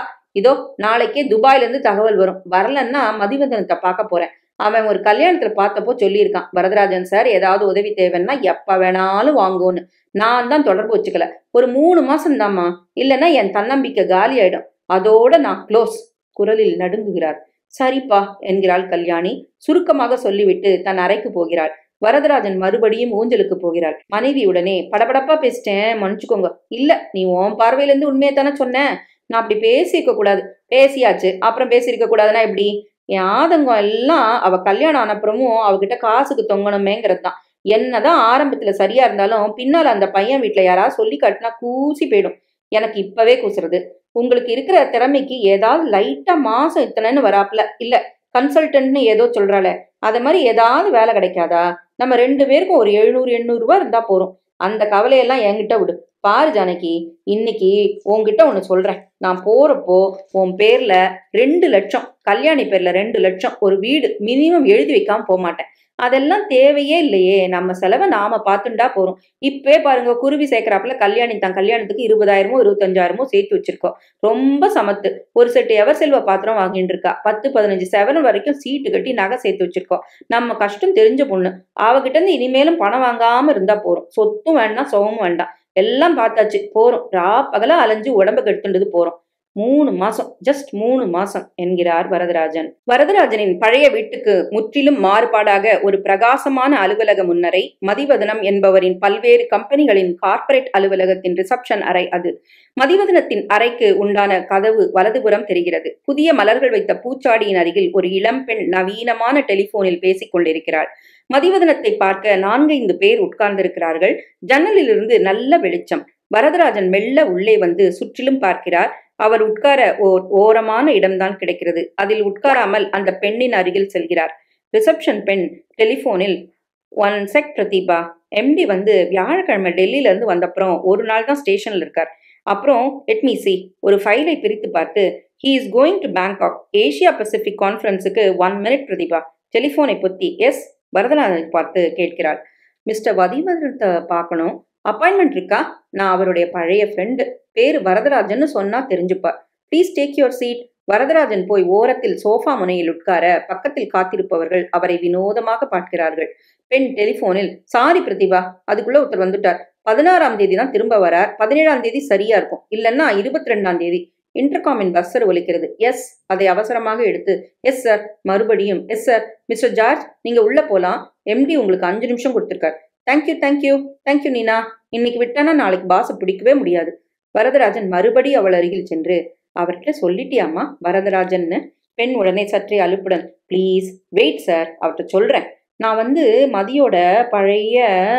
Please wait sir. மறுபடி போய் உட்காருகிறார் வரதராஜன். அவர் கையில் பை வைத்திருக்கிறார். அதை பிரித்து நமக்கு பரிச்சயமாகிவிட்ட ஃபைலை எடுத்து புரட்டுகிறார். மறுபடி பஸ்ஸர் ஒலிக்கிறது. Yes sir, very good sir. இதோ கனெக்ஷன் கொடுக்குறேன் சார். அப்புறம் ஒரு விஷயம், மிஸ்டர் வரதராஜன் உங்க பழைய ஃப்ரெண்டா? மதிவதனம் உடனே வருகிறேன் என்று ஏதாவது சொல்லியிருக்க வேண்டும். எஸ் சார், அவர்கிட்ட சொல்றேன் சார். Yes sir. வரதராஜனை இப்போது மரியாதையுடன் பார்த்து, சார், மிஸ்டர் வரதராஜன், பாஸ் உங்களை உடனே பார்க்கறேன்னா சார். இப்போது மற்றவர்களை பெருமையுடன் பார்த்து கொண்டு, சின்ன வயசுல இருந்தே தெரியும் மதிவதனத்தை. கதவு திறந்து மதிவதனம் உள்ளே இருந்து வெளியே சற்று அவசரமாக வருகிறார். நல்ல சூட் அணிந்து பளிச்சென்று தலை வாரி இருக்கிறார். விரல்களில் மோதிரங்கள் பளிச்சிடுகின்றன. நீனா, அடுத்த 15 நிமிஷத்துக்கு எல்லா அப்பாயின்மெண்ட்டையும் கேன்சல் பண்ணிடு. வரதராஜன் எழுந்து அவர் அருகில் வருகிறார். மதி, சௌக்கியமா? வரது சார், எங்க இவ்வளவு தூரம்? மற்றவர்களை பார்த்து, சாரி, வேற எப்போதான் நீங்க என்ன பார்க்கணும். அவர்களில் ஒருவரை நோக்கி, சுந்தர், உங்க ப்ரப்போசலை பார்த்துட்டேன். நோ, நீங்க போலாம். ரமேஷ், ஏதாவது அவசரமா? எதுவும் இல்லை சார், நான் அப்புறமா வரேன் என்கிறான் ரமேஷ். போகிறார்கள். மதி, சொல்லுங்க சார், நீங்க எதுக்கு இவ்வளவு தூரம் வரணும்? ஒரு ஃபோன் கால் போட்டிருக்க கூடாதா? உன்னை போன்ல பிடிக்கிறது ரொம்ப கஷ்டமா இருக்குப்பா. செக்ரட்டரி அப்பாயின்மெண்ட் இருக்கான்னு கேட்கிறா. எங்கேயோ போயிட்டப்பா நீ. சந்தோஷமா இருக்கு. எல்லாம் உங்க தயவால தான் சார். நீனா, இவர் யார் தெரியுமா? என் குரு மாதிரி. இவர் கீழே நான் அசிஸ்டன்ட் ஃபோர்மேனா வேலை பார்த்துட்டு இருந்தேன். ரொம்ப பெரிய மனுஷர். நான் இன்னைக்கு இந்த நிலைமையில இருக்கிறதுக்கு இவர் தான் காரணம். அப்படியா? Nice nice. டீ கொண்டு வர சொல்றேன் சார். அவர் கைகளை பிடித்து, உட்காருங்க சார் என்கிறான் மதி. அப்போது டெலிபோன் லேசாக ஒலிக்கிறது. அதை எடுத்து, எஸ் சி, கேட்டிருந்தது சார். ஜிகே, ஒரு நிமிஷம், கொஞ்சம் உட்காருங்க. நீனா போனை எடுத்து அவளிடம் கொடுக்க, ஜிகே, மதி ஹியர். 8.5க்கு முடிச்சிடு. முடிச்ச உடனே எனக்கு கால் போடு. என்ன டைமா இருந்தாலும் சரி, என் டெலிபோனுக்காக காத்திருப்பேன். அப்படியே முடிச்சிடு. சற்று நேரத்துக்கு ஏறக்குறைய அழுக்கும் வரை என்று அடுத்த முனையில் ஜிகே சொல்வதற்கு ஒரு எழுத்தாகவே பதில் சொல்லிக் கொண்டிருக்க, அவர்கள் முக்கியமான விஷயங்கள் பேசிக் கொண்டிருக்கிறார்கள் என்று தெரிந்தது. வரதராஜன் சற்று முட்டாள்தனமாக சுற்றும் முற்றும் பார்க்கிறார். அவர் இந்த சூழ்நிலையில் முற்றிலும் அந்நியர் என்பது தெரிகிறது. நடப்பது அவருக்கு புரியவில்லை என்பது தெரிகிறது. சீருடை அணிந்த ஒருவர் நல்ல பீங்கான் பாத்திரங்களில் தேநீர் கொண்டு வந்து அவர் அருகில் வைத்து, சுகர் சார் என்கிறார். 2 கப் தேநீர் கலந்து கொடுக்க, சொன்னேனே ஜிகே, கண்டிப்பா முடிச்சிடு. அதெல்லாம் அப்புறம் பாத்துக்கலாம். பேச்சை முடித்துக் கொண்டு அவர் அருகில் வந்து உட்கார்ந்து, அப்புறம் என்ன சார்? ஜிகே யாரு? நம்ம ஹாங்காங் பிரான்ச் மேனேஜர். அந்த போன் கால் ஹாங்காங்ல இருந்தா? ஆமா. அப்போ அப்பேற்பட்ட ஆளா நீ? எல்லாம் உங்க தயவு வருது சார். டீ சாப்பிடுங்க. நீனா பினான்ஸ் டைரக்டர், அப்புறம் ஜிகே, இவங்களை தவிர வேற யார் போன்ல கூப்பிட்டாலும் இல்லைன்னு சொல்லிடு. அப்புறம் சொல்லுங்க சார். நீ தான்ப்பா சொல்லணும். இவ்வளவு பெரிய ஆபீஸ் வச்சு அமக்களமா நடத்திட்டு இருக்க. என்ன இருந்தாலும் உங்ககிட்ட வேலை பார்க்குறப்ப இருந்த திருப்தி இல்லை சார். வருது சார். ஒன்றும் இல்லை மதி, ஒரு சின்ன விஷயம். பையிலிருந்து ஃபைலை மறுபடியும் எடுக்கிற போது மறுபடி டெலிஃபோன் ஒலிக்கிறது. நீனா அதை எடுத்து தனிந்த குரலில் பேசிவிட்டு, சார், டிஎஃப். 1 மினிட் வருது சார். போனை வாங்கி, மதி பேசுறேன், 8.5க்கு முடிச்சிடலான்னு தோணுது. ஜிகே இப்பதான் போன் பண்ணா. ஓகே தானே? போர்டுல பிரச்சனை இருக்காதே? ம் ம். வரதராஜன் மற்றொரு விஸ்தாரமான போன் சம்பாஷணை முடிய காத்திருக்கிறார். சொல்லுங்க சார், டீ சாப்பிட்டீங்களா? ஆச்சுப்பா, நான் எதுக்கு இங்க வந்தேன்னா, இந்த ஸ்கீம் ஒண்ணு. உங்களுக்குலாம் இப்ப எதுக்கு ஸ்கீம்? எவ்வளவு சக்சஸ் பார்த்திருக்கீங்க? நாங்கள்லாம் உங்களால தானே. அதெல்லாம் பழசு மதி. எனக்கு இப்போ இந்த ஸ்கீம் ஒர்க் ஆக வேண்டியது ஒரு மாதிரி கட்டாயமா போயிடுது. இத பார்த்தன்னா ஒரு புரோட்டோடைப் ஸ்டேஜ், ஒரு ப்ரொடக்ஷன் ஸ்டேஜ்னு 2ஆ பிரிச்சு அதை வாங்கி மேலாக பார்த்து ஏதோ ப்ராசஸ் மாதிரி தெரியுது. வரதராஜன் உற்சாகமா, ஆமாப்பா, முதல்ல ஒரு 15,000 செலவழிச்சு ஒரு புரோட்டோ மாடல் செய்து ப்ரூவ் பண்ணிட்டா அரப் கண்ட்ரிஸ் எல்லாம் காத்துன்னு இருக்கா இன்வெஸ்ட் பண்ண. ரொம்ப பெரிய ஸ்கீம். உனக்கு தான் முதல்ல காட்டுறேன். அரப் கண்ட்ரீஸ்ல எமிரேட் ஏர்லைன்ஸ்ல கிருஷ்ணமூர்த்தி காமிச்சிருந்தேன்னா அதை வெள்ளக்காரன் பார்த்துட்டு. அவர் சொல்வதில் கவனம் இல்லாமல், நீனா, ரமேஷை வர சொல்லு. வருது சார். எனக்கு இப்போ விவரமா இந்த ஸ்கீமை பார்க்கறதுக்கு நேரம் இல்ல. என்ன மிஸ்டேக் பண்ணிக்காதீங்க. என் கார்பரேட் இன்வெஸ்ட்மெண்ட்ஸ் டிபார்ட்மெண்ட்ல ரமேஷ்னு ஒரு இன்ஜினியர் இருக்கான். அவனை பார்க்க சொல்றேன். புத்திசாலி பையன். அதெல்லாம் பார்த்தாச்சுப்பா. எப்பக்குள்ள உங்களுக்கு முடிவு சொல்லணும்? இன்னைக்குள்ள சொல்லிட்டா நல்லது. இன்னும் 1/2 மணி நேரம் காத்துட்டு இருக்க முடியுமா? ஓ எஸ், எனக்கு வேற வேலை என்ன? வாழ்க்கையில முழுக்க ஒருத்தருக்கு கை கட்டி சேவகம் பண்ணதில்லை இவரு. தெரியுமா நீனா? Excuse me. ரமேஷ் உள்ளே வருகிறான், துடிப்பான இளைஞன். ரமேஷ், இந்த ப்ரப்போசலை கொஞ்சம் சீக்கிரமா பார்த்துட்டு என்கிட்ட அபிப்பிராயம் சொல்லு. வருது சார். இங்கே உட்காருங்க. ரமேஷ் இங்கே பாத்துருவான். ஒரு நிமிஷம் நீனா, அந்த கல்கட்டா காலை கனெக்ட் பண்ணிட்டு உள்ளே அவசரமாக போகிறார். ரமேஷ் அவரிடமிருந்து அந்த ஃபைலை வாங்கி, என்ன தூசியா இருக்கு, பார்த்தா பரவாயில்ல. வரதராஜன் மௌனமாக இருக்கிறார். ஆரம்பத்திலிருந்தே ரமேஷை அவருக்கு பிடிக்கவில்லை. ரமேஷ் அதே மரியாதை இல்லாமல் சரக் சரக் என்று பிரிக்கிறான். அங்கங்கே கண்களை ஓட்டுகிறான். தன் பையிலிருந்து கால்குலேட்டர் எடுத்து அதில் எண்களை ஒத்தி கணக்கிட்டு பார்க்கிறான். ரமேஷ், நீங்க பிளாட் பார்க்கணும்னு சொன்னீங்களே, என்னாச்சு என்கிறாள் நீனா. அதை ஏன் கேட்கிற? ரொம்ப வாடகை சொல்றாங்க நீனா. என் மனைவியானா இது நல்லா இல்ல, அது நல்லா இல்லன்னு அவளை திருப்திப்படுத்தவே முடியாது. இடையிடையே ஃபைலை பார்க்கிறான். இதை கொஞ்சம் பார்த்துட்டு அப்புறம் பேசினா நன்னா இருக்கும் என்கிறார் வரதராஜன். நீனா உடனே, சார் பாஸுக்கு ரொம்ப வேண்டியவர், சின்ன வயசுல இருந்து பழக்கமா. ரமேஷ் உடனே, அப்படியா? மரியாதையோட பார்த்து உட்காருங்க. எனக்கு யாரும் மரியாதை செலுத்த வேண்டியதில்லை. இந்த கம்பெனில நான் கார்பரேட் லெவல்ல எது முடியும்னு மட்டும்தான் பாக்குறேன். இன்வெஸ்ட்மெண்ட் பண்ணுமாங்கிறது அவருடைய டெசிஷன். நான் கேட்கறதெல்லாம் ஒரு மாடல் தயாரிக்கிறதுக்கு 15,000 ரூபாப்பா. அதுவும் ஒரு இன்வெஸ்ட்மெண்ட் தானே. நம்ம எம்டி எந்த முதலீட்டையும் எங்க டிபார்ட்மெண்ட் கிளியர் பண்ணாதான் மேல போவாரு. ஃபர்னஸ் ஆயிலா சார்? ஆமா. லேட்டஸ்ட் ரேட் தானே போட்டிருக்கீங்க. அது முக்கியமா என்ன யங் மேன்? நீ சின்ன வயசுல ஜட்டி போட்டுன்னு அலைஞ்சப்போ நான் முழுசா ஒரு தொழிற்சாலையை நிறுவனம் பண்ணி உங்க பாஸ் மதிவதனத்துக்கு வேலை கத்து கொடுத்துருக்கேன். இப்போ நான் கேட்கறதெல்லாம் புரோட்டோ மாடல்பா. இதுல ஃபர்னஸ் ஆயில் கால்குலேஷன் எங்க இருந்து வருது? சார், எம்டி எங்ககிட்ட உங்க ப்ரப்போசலை ஸ்டடி பண்ண சொல்லியிருக்கார். நான் என் வேலையை தான் செய்யறேன். Do it. மேலும் கணக்கு போட்டு பார்க்கிறான் ரமேஷ். இந்த கால்குலேஷன் எப்படி வருதுன்னு சொல்லிடுறேன். தேவையில்லை சார், புரியுது. அப்புறம் ஆர்ஓ கால்குலேஷன் எப்படின்னா என்கிட்ட சொல்றீங்க? என் பிஹெச்டி தீசிஸ் சார் அது. நீனாவை பார்த்து வரதராஜன், வெறும்னா படிச்சா மட்டும் போதாது. ரமேஷ் ஃபைலை முடி. ஓகே, பார்த்தாச்சு. பார்த்தாச்சா? ரமேஷ் நீனாவிடம் போய், பாஸ் உள்ளதானே இருக்காரு, கல்கட்டா கால் பேசிட்டு இருக்காரு. இன்டர்காமை பார்த்து, இப்போ ஃப்ரீ தான், சீக்கிரம் போயிடு. ரமேஷ் உள்ளே செல்ல நீனா வரதராஜனை பார்த்து புன்னகைத்து, ஹீஸ் வெரி பிஸி என்கிறாள். இல்லாம பின்ன, அவர் பால்ய சிநேகிதர்ங்கிறதுக்காக உங்களை சந்திச்சிருக்கார். இல்லைன்னா அப்பாயின்மெண்ட் வாங்குறதுக்கு 7 நாள் ஆயிடும். அப்படியா? ஏதோ இந்த மட்டும். இதற்குள் மற்ற 4 பேர் மதிவதனத்தை சந்திக்கும் நோக்கத்தில் நீனாவின் மேஜை அருகில் வந்து கூடுகிறார்கள். பாஸ் ஃப்ரீயா என்கிறார் ஒருவர். ரமேஷ் உள்ள இருக்கார். காத்துட்டு இருப்போம், இன்னைக்கு பார்த்தே ஆகணும். டெஸ்பாச்சஸ் எல்லாம் நின்று போயிடுச்சு. வரதராஜன் எழுந்து நின்று கொள்ள அவர்கள் நெருக்கமாக உட்காருகிறார்கள். இந்த ரூமை கொஞ்சம் பெருசாக்கணும் நீனா.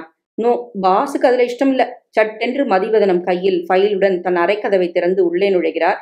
எல்லோரும் எழுந்திருக்கிறார்கள். பக்கத்தில் ரமேஷ் வேறு ஏதோ திசையில் சம்பந்தமில்லாது பார்த்து கொண்டு நிற்கிறான். மதி, வருது சார், உங்க ஸ்கீமை பார்த்தோம். இதை பத்தி இப்ப உடனே தீர்மானம் பண்ண முடியாது. சாயங்காலம் நானே வீட்டுக்கு வரனே. இந்த சூழ்நிலையில கவனம் செலுத்த முடியல. உங்க அட்ரஸ் சொல்லுங்க நீனாட்ட. நான் ஆபீஸ் விட்டு திரும்புறப்போ நிச்சயம் வரேன். அப்ப விவரமா பேசலாம். என்ன? மதி, நான் கேட்கறதெல்லாம் 15. வரதராஜன் பேச முடியாமல் காத்திருந்த மற்றவர்கள் மதிவதனத்தை சூழ்ந்து கொண்டு குழப்பமாக பல குரல்களில் ஏதோ சொல்ல அவர்களை தன் அறைக்குள் அழைத்துச் செல்கிறார் மதிவதனம். வரதராஜனும் நீனாவும் மட்டும் பாக்கி இருக்கிறார்கள். நீனா உடனே, சார், உங்க கார் இருக்கா? இல்லம்மா, என் அட்ரஸ் சொல்றேன். 13 கார் தெரு, திருவல்லிக்கேணி. அவருக்கு தெரியும் வீடு. Initial R Varadarajan. பஸ்ஸர் இருமுறை ஒலிக்க, எக்ஸ்கியூஸ் மீ என்று சுருக்கெழுத்து புத்தகத்துடன் உள்ளே செல்கிறாள் நீனா. வரதராஜன் தனியே இருக்கிறார். இங்கும் அங்கும் பார்க்கிறார். அங்கு சீருடை சிம்மந்தி வருகிறார். என்ன சார், டீயே சாப்பிடல? இல்லப்பா, கொஞ்சம் படபடன்னு வருது, கொஞ்சம் பிடிச்சுக்கிறியா? Yes sir. வரதராஜன் உடம்பு சுகமில்லை. ஒருவாறு அவருக்கு கண்கள் இருண்டு லேசாக ஒரு கணத்துக்கு நினைவு சருகிறது. அந்த சிப்பந்தி கோப்பைகளை வைத்துவிட்டு அவரை பிடித்துக் கொள்கிறான். பார்த்து பார்த்து தாத்தா. வரதராஜன் அவன் தோள்களை ஒரு நிமிஷம் பிடித்து கொண்டு சமாளிக்கிறார். என்ன சார் ஆச்சு? ஒண்ணுமில்ல, ஒரு மாதிரி இருட்டாப்ல. இந்த பக்கத்துல டாக்டர் யாராவது எதிர்த்தாப்புல இருக்காரு, டாக்டர் ராமாராவ்னு அழைச்சிட்டு போட்டுமா? சரிப்பா. அவரை கைலாகுவாக பிடித்து கொண்டு, பார்த்து பார்த்து விழுந்துடாதீங்க, காலையில நாஸ்தா சாப்பிடலையா என்கிறார் சிப்பந்தி. சாப்பிட்டேன். என்னவோ இது மாதிரி இது வரைக்கும் படபடப்பா வந்ததே இல்லை. வயசு என்ன ஆச்சு உங்களுக்கு? வயசு என்னையா, இங்க இருந்து 6 மணில 6 வயசு தாண்டினாப்புல ஆயிடுத்து எனக்கு. டாக்டர் ராமாராவின் கிளினிக். ஒரு வெண்மையான நடமாடும் திரைக்கு அருகில் வரதராஜன் கழற்றின சட்டை பொத்தானை போட்டுக்கொண்டு படுக்கை பெஞ்சிலிருந்து இறங்கி எதிரே டாக்டர் மேஜைக்கு பக்கத்தில் இருக்கும் ஸ்டூலில் உட்கார்கிறார். டாக்டர் ராமராவ் ஸ்டெத்தை எடுத்து வைத்துக் கொண்டு, உட்காருங்க. சரியா கண்களை பரிசோதிக்கிறார். உட்காருங்க. சரியா உங்களுக்கு எத்தனை வயசு மிஸ்டர் வரதராஜன்? 58ஓ 9ஓ. என்ன இன்னைக்கு எல்லாரும் வயசு கேட்கறா? இதுக்கு முன்னாடி இப்படி உங்களுக்கு தலை சுத்தல் வந்திருக்கா? இல்ல, வந்ததில்ல. ராத்திரி சரியா தூங்குறீங்களா? ஒரு தடவை எந்திருப்பேன், ஏதாவது குருட்டு யோசனை பண்ணிட்டு இருப்பேன், மறுபடி தூக்கம். சில நாள் தான் வரும், சில நாள் வராது. நீங்க என்ன உத்தியோகம் பார்த்துட்டு இருந்தீங்க? லைஃப்ல ஒரு உத்தியோகம் பார்த்தது இல்ல. நான் ஒரு என்ன சொல்றது, ஆண்டர்பிரினர், இண்டஸ்ட்ரியலிஸ்ட். நான் யாருன்னு சொல்றதே எனக்கு கஷ்டமா இருக்கு. என்ன பாக்குறேன்? உங்களுக்கு டயபெட்டிஸ் இருக்கா? யாரும் உங்களுக்கு சொல்லலையா? எப்பவாவது பிளட் சுகர் பரிசோதனை பண்ணி பார்த்துருக்கீங்களா? இல்ல. கால் எரிச்சல், மஸ்குலர் பெயின் நீங்க சொன்னப்புறம் இருக்காப்புல தான் தோன்றுறது. ஸ்மோக் பண்ணுவீங்கல்ல? அப்பப்போ 1-2. முழுசா பாக்கெட் இருக்கு பையில. உங்க குடும்ப டாக்டர் யாரு? அப்படின்னு யாரும் இல்ல. சிங்கராச்சாரி ஸ்ட்ரீட்ல நஞ்சுண்டன் ஒருத்தர் இருக்கார். ஏதாவது இதுன்னா அவர்கிட்ட போவோம். பழுப்பா ஒரு மாத்திரை எழுத்துக்கும் கொடுப்பார். அதிகம் போனதில்ல. அவரை எப்பவோ அப்பவோன்னு இருக்கார். ஒரு சிப்பந்தி வந்து டாக்டரிடம் ஒரு ரிப்போர்ட்டை கொண்டு தர அதை பார்க்கிறார். வரதராஜன் ஆவலுடன் காத்திருக்கிறார். ஒன்னும் சீரியஸ் இல்ல தானே?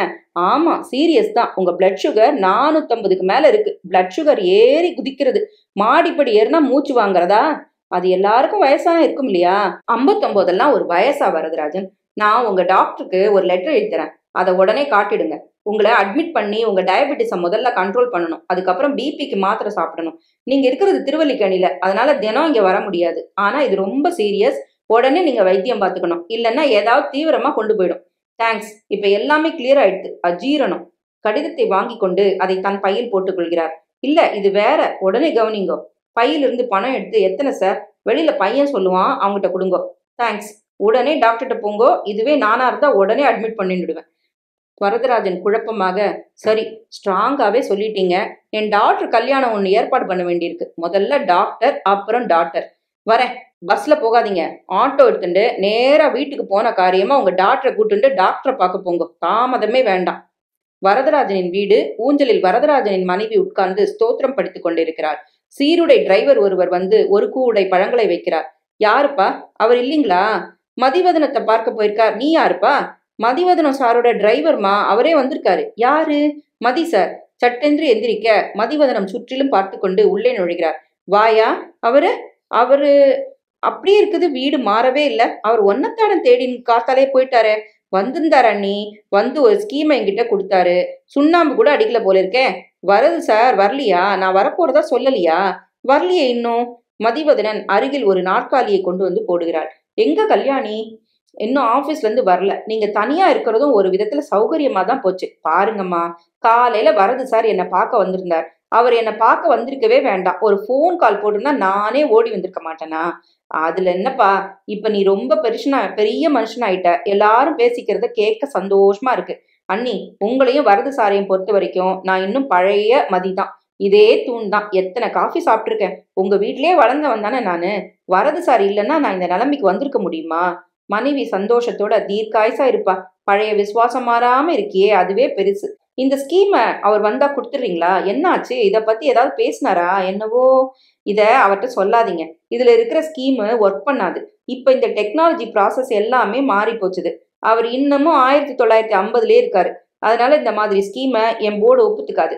அவரு ஏதோ பணம் கேட்டாரு, புரோட்டோடைப் பண்ணணும்னு. பணத்தை கொடுக்கறத பத்தி எனக்கு தயக்கம் இல்லை. ஆனா பணம் வேஸ்ட் ஆயிடும். நீ சொல்றது வாஸ்தவம் தான்ப்பா. பின்கட்டு பூரா மாடல் மாடல்னு குப்பையா வச்சிருக்கார். வரது சார் ஒரு காலகட்டத்துல ஒரு வித எக்ஸ்பர்ட்டா இருந்தாரு. அந்த காலம் இப்ப மாறி போச்சு. இப்ப ப்ராசஸ் கண்ட்ரோல்ங்கிறதே என்னென்னவோ சிப்புகளை எல்லாம் கொண்டு வந்துட்டானுங்க. அதை அவர் புரிஞ்சுக்கல. அதை நான் சொல்ல முடியுமாப்பா மதி? நான் சொல்றேன் உரிய சமயம் வர்றப்போ. ஆனா நான் வந்தது வேற காரியத்துக்காக. வரது சார் இப்ப என்ன பண்ணிட்டு இருக்கார்? சம்பாத்தியத்துக்கு, ஜீவனத்துக்கு கேட்கறேன்னு கோச்சுக்காதீங்க. கேட்கலாம்ப்பா, தப்பில்ல. நான் சொல்றேன், கல்யாணி சம்பளத்துலதான் வண்டி ஓடுறது. மதி யோசனையுடன், அப்படியா? கல்யாணி எங்க வேலையா இருக்கு? பேங்க்ல கிளர்க்கா இருக்கா. கல்யாணம் நடக்க போது. நல்ல பையன்தான். கல்யாணம் ஆனப்புறம் என்ன செய்ய போறீங்க? அதான் பெரிய பிரச்சனை இப்போ. அவளானா தொடர்ந்து சப்போர்ட் பண்றேங்கிறா. எனக்கு அதுல இஷ்டமே இல்ல. நியாயமா பார்த்தா நாங்க செலவழிச்சு கல்யாணம் பண்ணி கொடுக்கணும். அவளே நல்லா செலவையும் பண்ணிண்டு பாத்திரம் நகைன்னு சேர்த்து வச்சு ரெஜிஸ்டர் ஆபீஸ்ல கல்யாணம் பண்ணிக்க போறா. இவரானா ஆச்சா போச்சான்னு எகிரி குதிக்கிறார். உங்க சொத்தெல்லாம் போச்சு. தங்கைகள் கல்யாணத்திலேயே அவள்லாம் அமெரிக்காலையும் கனடாலையும் இருக்கா. அட்ரஸ் கூட தெரியாது. வீடு கடன்ல மூழ்க போறது. பேங்க்காரா இப்பவே வந்து அளந்து பார்த்துட்டு இருக்கா. அண்ணி, ஒன்னு சொல்லட்டுமா? வருது சார இந்த ஸ்கீம் பிசினஸ் எல்லாம் மறந்து போயிட்டு சொல்லுங்க. நான் உங்க குடும்பத்துக்கு ஸ்திரமா ஒரு ஏற்பாடு பண்றேன். அவருக்கு என்ன வயசு? 59பா. ஹெல்த் எப்படி? அதெல்லாம் நன்னாத்தான் இருக்கார். மாசம் உங்களுக்கு 900-1000 ரூபாய் வரும்படி ஏற்பாடு செய்து கொடுத்தா 2 பேருக்கும் போதுமா? எதேஷ்டம். இந்த வீட்டுல பேர்ல எத்தனை கடன் வாங்கியிருக்கார் அது அவருக்கு தான் தெரியும். எங்க அவரு? கை கடிகாரத்தை பார்க்கிறார். வரணும், என்னவோ தெரியல. அப்போ ஒண்ணு செய்யுங்க, நான் வந்துட்டு போனதா சொல்லுங்க. ஒரு லக்ஸுரி கோச் கம்பெனி வச்சிருக்கேன். தினப்படி பெங்களூர், ஹைதராபாத், பம்பாய்க்குன்னு 10 வண்டிக ஓடுது. அதுல மேனேஜர் வேலை காலியா இருக்கு. சாயங்காலம் 2-3 மணி வரைக்கும் தான் வேலை.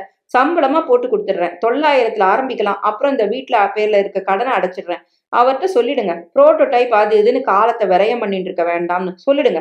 மனைவி குழப்பத்துடன், நீ சொல்றது சரிப்பா, அவர் ஒப்புத்துப்பாராங்கிறது தான். அதுவும் நான் சொன்னா. கல்யாணி அலுவலக களைப்புடன் வருகிறாள். அம்மா, யாரோட கார் வாசல்ல? மதியை பார்த்து, சாரி. அட கல்யாணி, எத்தனை வளர்ந்துட்ட சின்ன பிள்ளையில. அது என்ன வேஷம்? ஸ்கூல் ஆண்டாள் கொண்டையெல்லாம் வச்சுக்கிட்டு. யாருமா இது? நம்ம மதிவதனம் சார், தெரியலையா? சாரி, உங்களை பத்தி கேள்விப்பட்டிருக்கேன். அப்பா நிறைய சொல்லியிருக்கார். பேப்பர்ல எல்லாம் பார்த்திருக்கேன். எல்லாம் உங்க அப்பாவால தாம்மா. கல்யாணி, கல்யாணம் பண்ணிக்க போறியாமே? ஆமா சார். வாழ்த்துக்கள். எப்போ கல்யாணம்? வர வெள்ளிக்கிழமை இருக்கலாம். நான் பேங்காக்ல இருப்பேன். மறுபடி வந்து பாக்குறேன். உங்க அம்மாட்ட எல்லா விவரமும் சொல்லியிருக்கேன். கவலையே படாதீங்க. நான் இருக்கிற வரைக்கும் இந்த குடும்பத்தை சரியே விட மாட்டேன். அது மட்டும் நிச்சயம். எல்லா விவரமும் அம்மா கிட்ட சொல்லியிருக்கேன். காஃபி சாப்பிட்டுட்டு போப்பா. இல்லம்மா, மற்றொரு சந்தர்ப்பத்துல வரேன். கல்யாணிக்கு கல்யாணம் விசாரிக்க. அப்போ மதிவதனம் செல்ல அவர் போன திசையே பார்த்து கொண்டிருக்கிறாள் மனைவி. நானும் என்னவோ நினைச்சிட்டு இருந்தேன். ரொம்ப பெரிய மனுஷத்தன்மையா நடந்துட்டார்மா. என்னம்மா சொன்னார்? அப்பாவோட ஸ்கீமை பார்த்தாரா? பார்த்தானா? என்ன சொன்னார்? ஒரு காசு பெறாதுன்னுட்டான். எல்லாமே மாறி போச்சான். அடடா. அப்பாவுக்கு 1000 ரூபாய் சம்பளத்துல வேலை போட்டு கொடுக்குறேன்னு சொல்றான். வீட்டு கடனை அடைக்கிறேங்கிறான். கள்ளி, எப்படியாவது நீ அப்பாட்ட சொல்லி சம்மதிக்க வச்சுடேன். ஒப்புத்துக்க மாட்டார்மா. ஒரு நாளைக்கு 2 மணி நேரம் தான் வேலையாம். இப்ப எதுக்கு அவர் வேலைக்கு போகணும்? நீ கல்யாணம் ஆயிட்டு போயிட்டன்னா? என்னம்மா, எத்தனை தடவை சொல்றது? நான் சம்பாதிக்கிறேன், நான் சமாளிக்கிறேன்னு. எதுக்காக இந்த மனுஷன் வேலைக்கு போகணும்? உனக்கு தெரியாதும்மா. தெரியாது. என்ன தெரியாது? பெண் சம்பாத்தியத்துல குடும்பம் நடத்துறது எனக்கு பிடிக்கலம்மா. நாங்க 2 பேரும் உள்ளுக்குள்ள படுற வேதனை உனக்கு தெரியாதும்மா. இதுல என்ன வேதனமா இருக்கு? நான் சம்பாதிக்கிறது உங்க செலவுக்கு போதும். ஏதாவது சும்மா இமேஜின் பண்ணிக்காத. நான் ஏதாவது உங்களை திட்டினேனா? என்னால முடியாதுன்னு சொன்னேனா? எதுக்காக அனாவசியமா போட்டு குழப்புற? நீ கேட்டு பாரும்மா. நான் கேட்க மாட்டேன். என்னை பொறுத்த வரைக்கும் எல்லாம் கிளியர். எனக்கு அவரை இந்த வயசுல இந்த வேலைக்கு அனுப்புறதுல இஷ்டம் இல்ல. எப்பவாவது அவர் யார்கிட்டயாவது வேலை பார்த்திருக்காரா? கேட்டு பாக்குறதுல என்ன தப்பு? நீயே கேட்டுக்கோ. அப்போதுதான் வரதராஜன் வருகிறார். சற்றே சோர்ந்து ஊஞ்சலில் உட்காருகிறார். அப்பப்பா, என்ன பஸ்! பெரியவாளுக்கு மரியாதையே இல்லாம யாருக்கும் மரியாதை இல்லை இப்போ. கல்யாணி, நீ எப்போ வந்த? மதிவதனத்தை காத்தாலே பார்த்துட்டேன். என்ன சொன்னான் தெரியுமோ? வரது சார், ஸ்கீம் ரொம்ப இன்ட்ரெஸ்டிங்கா இருக்கு, நாளைக்கு சொல்றேன்னு சொன்னான். அடே அப்பா, என்ன ஒரு ஆபீஸ் ரிசப்ஷன்! என்ன பிஸியா இருக்கான். ஹாங்காங்குன்றான், பேங்காக்குன்றான். 18 பேர் காத்துட்டு இருக்கா அவனை பாக்குறதுக்கு. ஒரு வாரமா அப்பாயின்மெண்ட் வாங்கிட்டு எல்லாரையும் விட்டுட்டு அப்படியே நேரா என்ன வந்து கட்டிண்டு வரது சார். நீங்க என்ன பார்க்க வரதாவதுன்னு கண்ணுல ஜலம் தழும்புறது. நான் கொடுத்த ட்ரெயினிங். இருவரும் மௌனமாக அவரையே பார்த்து கொண்டிருக்கிறார்கள். ஸ்கீம் ரொம்ப இன்ட்ரெஸ்டிங்னு சொன்னா. என்ன 2 பேரும் வச்ச கண்ணா வாங்காம பார்த்துட்டு இருக்கீங்க? மனைவி உடனே, காத்தால போனவரு எங்க ஆளை காணோம். அது என்னன்னா, லேசா படபடப்பா இருந்தது. ஒரு பார்க்ல உட்காந்துட்டு சிகரெட் பிடிச்சுட்டு ஃப்ரெண்ட்ஸ்கிட்ட போய் லைப்ரரிக்கு போய் அரட்டை அடிச்சுட்டு. மனைவி, பழம் கொண்டு வந்து கொடுத்துருக்கான் பாருங்கோ. அவனை இங்க வர சொல்லிட்டு நீங்க பாட்டுக்கு ஊர் சுத்த போயிட்டேன். ஊர் சுத்துலடி, படபடன்னு வந்ததுன்னு சொன்னேனா இல்லையா? அவன் வருவான்னு நினைக்கலனா. ஏதாவது ஒரு சாக்கு. எனக்கு கையும் ஓடல காலும் ஓடல. அத்தனை பெரிய மனுஷன் வீடு தேடி வந்திருக்கான். இருக்கட்டும், அவன் என்ன சொன்னான் ஸ்கீமை பத்தி ஏதாவது சொன்னானா? நான் போறேம்மா, குளிக்கணும். என்ன டிஃபன் பண்ணிருக்க? அவல் உப்புமா. அவல் உப்புமா கிடக்கட்டும், என்ன சொன்னா மதி? கல்யாணி அந்த இடத்தில் இருக்க விருப்பம் இல்லாமல் நழுவுகிறாள். வந்து என்கிறாள் மனைவி. என்ன வந்து போய் சரியா சொல்லு, முழுங்காத. மனைவி சட்டென்று தீர்மானித்து, அவன் அந்த ஸ்கீமை பார்த்தானா, அதுல ஏதோ தப்பு இருக்காம், பணம் கொடுக்கறதுல எனக்கு ஆட்சேபனை இல்லை, ஆனா அது வேஸ்ட் ஆயிடும், அதுக்கு பதிலா வரதராஜன் கோபம் எழ, பதிலா அவன் கம்பெனி ஒண்ணுல பார்ட் டைமா ஒரு நாளைக்கு 2 மணி நேரம் வேலை இருக்கான், மாசம் 9,000 தரானாம், அப்புறம் அந்த வீட்டின் பேர்ல இருக்கிற கடனை அடைச்சுடுறானாம். அப்படியா? வீட்டின் பேர்ல கடன் இருக்கிறதா யார் சொன்னா? அவன் கேட்டான், நான் சொன்னேன். கேட்டான், சொன்னேன். வேற என்ன சொன்னேன்? புருஷன் சம்பாதிக்கல, பொண்ணுதான் சம்பாதிச்சு கொட்டுறா, அதையும் அவன் தான் கேட்டான். ஸ்கீம் ஏன் சரியில்லையா? அவனுக்கு என்ன தெரியுமா ப்ராசஸ் பத்தி? அது என்னவோ எனக்கு ஒன்னும் புரியல. ஏன் மேல பாயாதீங்கோ. வெக்கமா இல்லையா உனக்கு? அவங்கிட்ட பிச்சை கேட்டீங்களா தாயும் மகளும்? என்னது என்னென்னவோ பேசுறேன். நான் அவங்கிட்ட போனது பிச்சை கேட்க இல்ல, நான் போனது ஒரு ஆணித்தரமான ப்ரப்போசலுக்கு ஃபைனான்ஸ் பண்ணுவியான்னு கேட்க. இவன் இல்லாட்டா துபாயில இருந்து இன்வெஸ்ட் பண்ண ஆள் இருக்கான், துபாயில இருந்து கடுதாசி வந்திருக்கு, அலமாரில வச்சிருக்கேன். எதுக்காக அவன்கிட்ட போய் வீட்டின் பேர்ல கடன், அதை அட, என் பொண்ணு கல்யாணத்துக்கு பணம் கொடுன்னு எல்லாம் பிச்சை கேட்கணும்? அப்படி யாரும் கேட்கல என்றாள் மனைவி. புத்தி போயிருக்கு பாரு, பிச்சைக்கார ஜன்மம். எனக்கு வந்து வாச்சிருக்க பாரு, என் பேரை கெடுக்கிறதுக்குன்னே அம்மாவும் பொண்ணும்.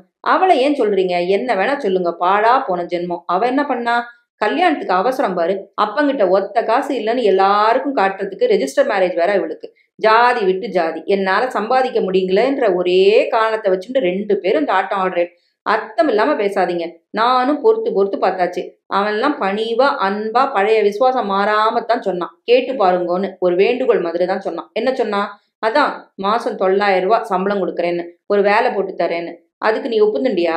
நான் என்ன ஒப்புத்துக்கிறது? நீங்க என்ன ஒப்புத்துக்கணும்? வேலைக்கு போக போறது நீங்க என்ன? நான் என் வாழ்நாள்ல யாருக்காவது எப்பவாவது கை கட்டி சேவகம் பண்ணிருக்கேனா? அதுவும் என்கிட்ட வேலைக்காரா இருந்தவன் கீழே மாச சம்பளத்துக்கு வேலை பார்க்கணுங்கிறியா? இதை விட அவமானம் இருக்க முடியுமா? இருக்கு. பொண்ணுக்கு கல்யாணம் ஆன பிற்பாடும் அவகிட்ட அரிசிக்கும் நெருப்பு பொட்டிக்கும் தொங்குறது எனக்கு பெரிய அவமானம்னு தோன்றது. அதை தவிர்க்கிறதுக்கு தான் இந்த அலையறனே, ப்ராஜெக்ட் ஸ்கீம்னு அங்காடி நாய் போல இவனே அவனேன்னு 15,000க்கு அலையறேன். இந்த அவமானத்துல இருந்து என்னையும் மீட்கிறதுக்கு தான். அது மட்டும் இல்ல, பொண்ணுக்கு டீசெண்டா கல்யாணம் செஞ்சு கொடுக்க, இந்த வயசுலயும் கொஞ்சம் சொத்து சேர்க்க, என்னை சமூகத்துல மறுபடியும் நிரூபிச்சு காட்ட, எல்லாத்துக்கும் சேர்த்து வச்சுதான் இந்த ஸ்கீம். கொஞ்சம் பொறுத்துருமா, உன் பொண்ணுகிட்டையும் சொல்லு. கொஞ்சம் ஒரு 3 மாசம் வரதராஜன் யாரு எப்பேற்பட்டவன் நிரூபிச்சு காட்டுறேன். எனக்கு என்னவோ 3 மாசத்துல ஏதும் நடக்க போறதா நம்பிக்கையே இல்லை. எதுக்காக இப்படி சொல்ற? 30 வருஷத்துல நடக்காதது 3 மாசத்துல நடக்க போறதா? எதுக்காக இந்த பெருமை? அவன் தான் லைட்டா ஒரு உத்தியோகம் போட்டு கொடுக்குறேங்கிறான். பேசாம அதை நீங்க எடுத்துட்டா நம்ம கஷ்டம் எல்லாம் விடியும். ஏன் இந்த சின்ன விஷயம் உங்களுக்கு பளிச்சுன்னு தெரிய மாட்டேங்கிறது? யாருக்கும் கை கட்டி சேவகம் பண்ணது இல்லைங்கிறது ஒரு பெரிய விஷயமா? எத்தனை பேர் சேவகம் பண்றா? எத்தனை பேர் வேலைக்கு போறா? மதிவதனம் என்னவோ பாவம் பண்ணிட்டாப்ல சொல்றேல. அவன் ரொம்ப சீக்கிரம் நம்ம நிலைமையை புரிந்துண்டு கொஞ்சம் கூட மனசு புண்படாம அண்ணி நீங்க அவரை கேட்டு பாருங்க, ஒப்புத்துண்டா ஏற்பாடு பண்றேன் அப்படித்தான் சொன்னானே ஒழிய மரியாதை குறைவா எதுவும் இல்லை. கொஞ்சம் எனக்கு டைம் கொடுங்க ப்ளீஸ். என்ன வேணா பண்ணுங்க, என் கடமை என்ன? வேளா வேலைக்கு உங்களுக்கு சமைச்சு போடுறது, கேள்வி கேட்காம இருக்கிறது. ப்ராஜெக்ட் பண்றீங்களோ, கடன் வாங்குறீங்களோ, வேலைக்கு போறீங்களோ, இல்ல பொண்ணுக்கும் அப்பாவுக்கும் ஒப்பந்தமா, எது வேணா இருந்துட்டு போட்டோம். எனக்கு என்ன? அவமானப்படலாம் உரிமை இருக்கா? வெறும் பன்னாடனா? போகிறாள். வரதராஜனுடனே ச்சே, என்ன ஒரு ஜந்துக்கள். துபாயிலிருந்து வந்திருக்கும் கடிதத்தை அலமாரியில் பார்க்கிறார். துபாயிலிருந்து இந்த கடிதாசி எப்ப வந்தது? ஆவலுடன் பிரித்து படிக்கிறார். அன்புள்ள வரதராஜன் அவர்களுக்கு உங்கள் 18/12 தேதியிட்ட கடிதம் கிடைக்கப்பெற்றேன். நீங்கள் குறிப்பிட்டபடி புரோட்டோடைப் தயாரிக்க இந்த கடிதத்துடன் 15,000 ரூபாய் அனுப்புவதாகத்தான் இருந்தேன். ஆனால் கடைசி நிமிடத்தில் ஏதோ எதிர்பாராத செலவினங்கள் ஏற்பட்டு விட்டதால் அனுப்ப இயலாமல் போய்விட்டது. வரதராஜன் முகத்தில் ஏமாற்றம். உங்கள் திட்டத்தின் பிரதியை மற்றொரு இன்ஜினியர் பார்த்துவிட்டு அது இன்றைய நடைமுறைக்கு லாபம் தருவதாகாது என்று ஏதோ சொன்னார். விவரம் கேட்டு அவரிடம் ஒரு குறிப்பு கேட்டிருக்கிறேன். அதை விரைவில் அனுப்புகிறேன். நான் பணம் அனுப்பாததற்கும் இந்த இன்ஜினியரின் அபிப்பிராயத்துக்கும் எந்த விதமான சம்பந்தமும் இல்லை. உங்கள் உண்மையுள்ள. கடிதத்தை வெறித்து பார்க்கிறார். சற்று நேரம் யோசனையில் இருக்கிறார். ச்சே, 15,000 ரூபாய் பெறமாட்டேனா நானு? யார கேட்கறது? கடிதத்தை கிழித்தெறிகிறார். இதனிடையில் மெல்ல இருட்டாகிவிட்டது. வரதராஜன் ஊஞ்சலில் லேசாக ஆடிக்கொண்டிருக்க அது எண்ணெய் இல்லாமல் கீச் கீச் என்று ஆடும் சத்தம் மட்டும் கேட்கிறது. மெல்ல கல்யாணி வருகிறாள். என்னப்பா இருட்டுல உட்கார்ந்துருக்கீங்க? விளக்கு போடுகிறாள். நான் ரொம்ப உதவாக்குறேம்மா. ஏன்பா அப்படி சொல்றீங்க? ரொம்ப உதவாக்குற. அரை காசுக்கு பிரயோஜனம் இல்லாத ஆளு. எல்லாரும் நான் போன அப்புறம் சிரிக்கிறா. முதுகுல தெரியுறது எனக்கு. கல்யாணி பரிவுடன். அப்பா, அம்மா என்கிட்ட அதை பத்தி சொன்னா. எதை பத்தி? மதிவதன் உங்களுக்கு வேலை கொடுக்கறத பத்தி. நான் தான் அப்பா இதுக்கு ஜென்மத்துக்கு ஒப்புத்துக்க மாட்டாருன்னு சொன்னேன். It's a question of self respect. அப்பா, நான் கல்யாணம் பண்ணிக்கிறதுல கோவம் அப்பா உங்களுக்கு? இல்லம்மா, கோவப்பட அருகதில்லை எனக்கு. அப்படி சொல்லாதீங்கப்பா. அவள் கூந்தலை வருடி, என் பொண்ணு ரெஜிஸ்டர் ஆபீஸ்ல கல்யாணம் பண்ணிக்கிறதான்னு எனக்கு ஆதங்கப்படக்கூட உரிமை இல்லைன்னு தோன்றது. நான் ஒரு உதவாக்குறேன். கடைசி காலம் வரைக்கும் உன் சம்பாத்தியத்துல வாழறதுக்காக உன் கல்யாணத்தை தள்ளி போட்டு நீயே மாப்பிள்ளை தேடுக்கும்படியா, நீயே நகை பாத்திரம் எல்லாம் சேர்த்து வச்சுக்கும்படியா செஞ்சுட்டேனே. இதை யோசிச்சு பாக்குறேன். எனக்கு என்னவோ உள்ளுக்குள்ள சைக்கலாஜிக்கலா உன் கல்யாணத்தை தள்ளி போடுறதுல ஒரு செல்ஃபிஷ் இன்ட்ரெஸ்ட் இருந்திருக்கு. ஒரு சுயநலம். நல்ல வேலை என்கிட்ட இருந்து தப்பிச்சம்மா நீ. ச்சே, நான் எப்பேற்பட்ட தகப்பேன். அப்பா, எனக்கு உங்க காசு பணம் வேண்டாம்ப்பா. எனக்கு ஒரு சந்தோஷமான இளம பருவத்தை கொடுத்தீங்க. அது போதும். இன்னும் என்னால அதெல்லாம் மறக்க முடியாது. ஒரு கார் ஒண்ணு வச்சிருந்தேளே, ஆஸ்டன் A40. தினம் அதுல ஒரு தடவை ஒரு ரவுண்டு, தினம் ஒரு சாக்லேட், அப்புறம் 16 பேர் வீட்டுல பேட்ச் பேட்சா சாப்பிட்டு சினிமா போவோமே, அது என்ன சினிமா? அபூர்வ சகோதரர்கள். உங்க மடியில உட்காந்துட்டு பேனாவை எடுத்து உங்க சட்டையில கிறுக்குவேன், சரிகை போட்டு ஒரு தலப்பா மாதிரி வச்சுட்டு இருப்பீங்களே, அதை தினம் கலைப்பேனே, ஞாபகம் இருக்கா? எத்தனை சந்தோஷம், எத்தனை சிரிப்பு. அந்த ஞாபகங்கள் போதும்பா. அதை எனக்கு கொடுத்துருக்கீங்களே, அது போதும். அதோட உங்களோட அபாரமான தன்னம்பிக்கை எதுவும் என்கிட்ட கொஞ்சம் ஜீன்ல கலந்து கொடுத்துருக்கீங்க. இதுக்கு மேல என்னப்பா சொத்து? எனக்கு உங்க திறமையில நம்பிக்கை இருக்கு. இப்போது வரதராஜன் உற்சாகம் பெற்று கொஞ்சம் யோசிக்கிறார். கல்யாணி, நான் ஒன்னு கேட்கட்டுமா? கேளுங்கப்பா. உன் கல்யாணத்துக்காக எத்தனை சேர்த்து வச்சிருக்க? சுமார் 20,000 வச்சிருக்கேன், 2 FDயா. அதுல 15,000 ரூபாய் எனக்கு டிரா பண்ணி கொடுக்குறியா? சரிப்பா, அவ்வளவுதானே? வரதராஜன் திகைத்து, இதனால என் கல்யாணத்துக்கு அவசரம் இல்லப்பா. நாளைக்கே உங்களுக்கு அந்த பணத்தை எடுத்து கொடுத்துடுறேன். எனக்கு உங்க திறமையில முழு நம்பிக்கை இருக்கு. என்னால காத்துட்டு இருக்க முடியும். என்னோட பொசிஷனை புரியறதுப்பா. மனைவி உள்ளிருந்து, கல்யாணி சாப்பிட வரலையா? வரேம்மா, உங்க அப்பாவையும் கேளு. நீ போய் சாப்பிட, எனக்கு பசி இல்ல. கல்யாணி உள்ளே போகும்போது, கல்யாணி. அவள் நின்று, என்னப்பா?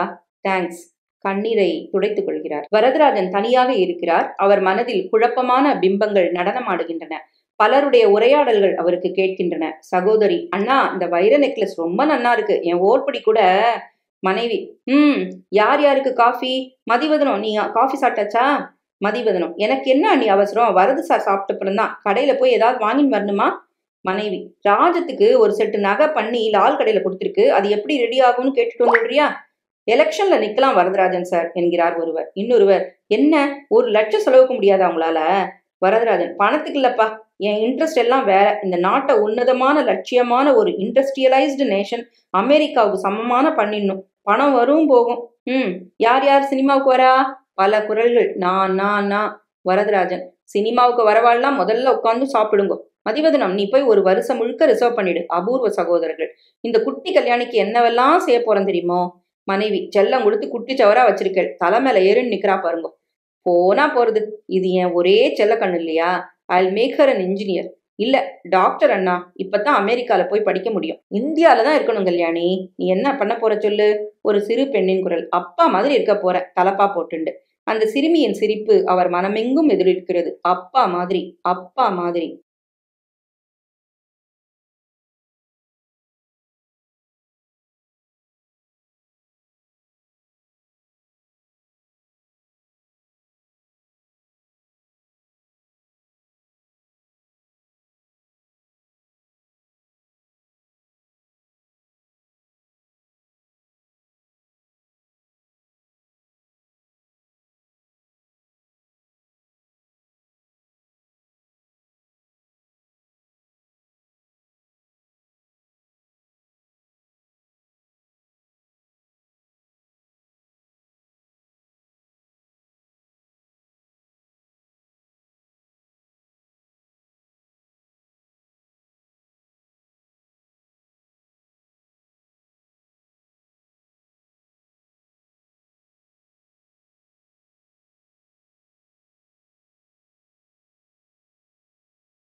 மறுதினம் காலை 10 மணி.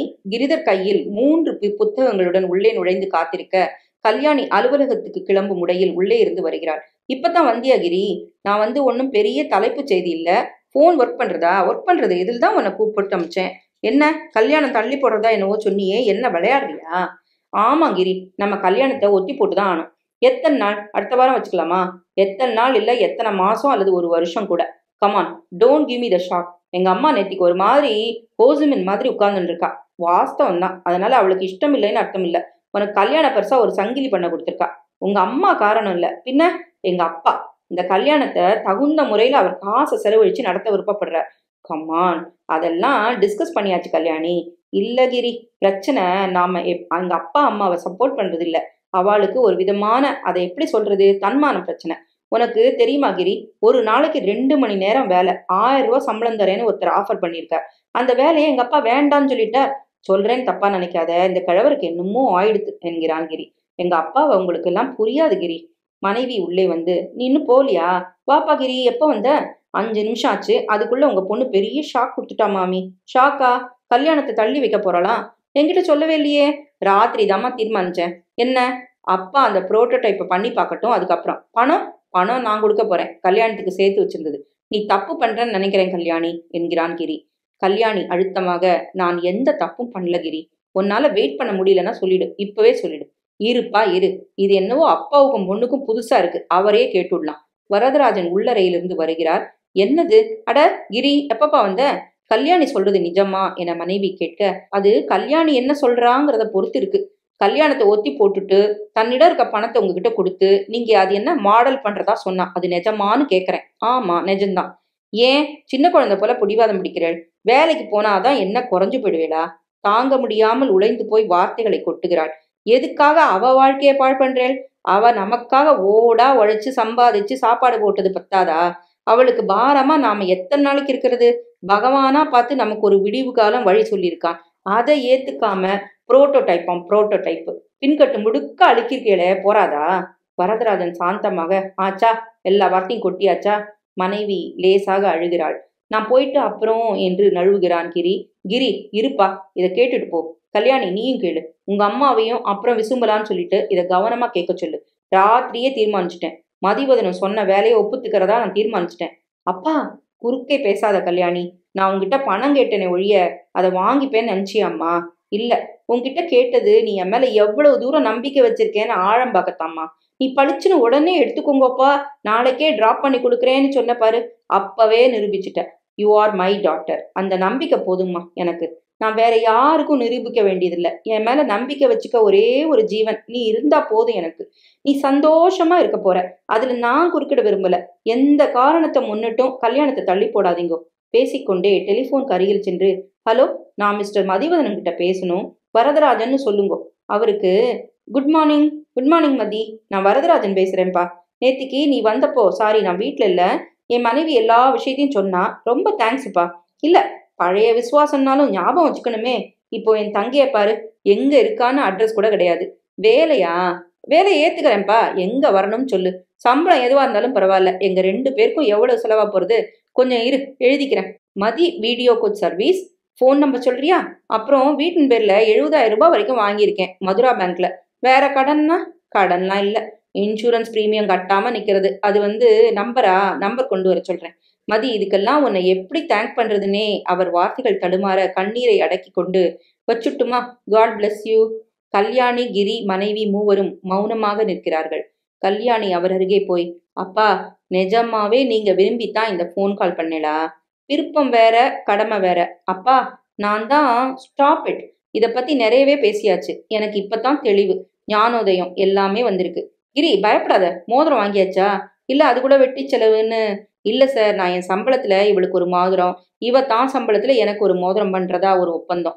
கல்யாணி அப்பாவை நம்பிக்கை இல்லாமல் பார்த்து கொண்டிருக்க வரதராஜன் மெல்ல விலகி செல்ல, மனைவி, அவர் இல்லை இது என்கிறாள். 3 மாதங்கள் கழிந்த பின் ஒரு சுறுசுறுப்பான வெயிட்டிங் ரூம், அலுவலக ஓரத்தின் பெரிய பஸ் டயரும் சில பார்சல்களும் கிடக்கின்றன. ஒரு டெலிபோன் அருகில் காத்ரேஜ் மேஜை போட்டு பீட்டர் வீட்டிருக்க, அவன் அருகில் சின்னதாக ஒரு அழுக்கு மேஜை, அருகில் வரதராஜன் உட்கார்ந்து எழுதி கொண்டிருக்கிறார். கழுத்தில் மஃப்ளர் கட்டினவர்களும் வயதானவர்களும் மாத நாவல் இளைஞரும் புதிய திருமண தம்பதிகளும் இப்படி பலதரப்பட்ட பயணிகள் வந்து போய் கொண்டிருக்கிறார்கள். மேஜையில் இருப்பவரிடம் மஞ்சள் சீட்டை காண்பித்துக் கொண்டிருக்கிறார்கள். டெலிபோன் அடித்துக் கொண்டே இருக்கிறது.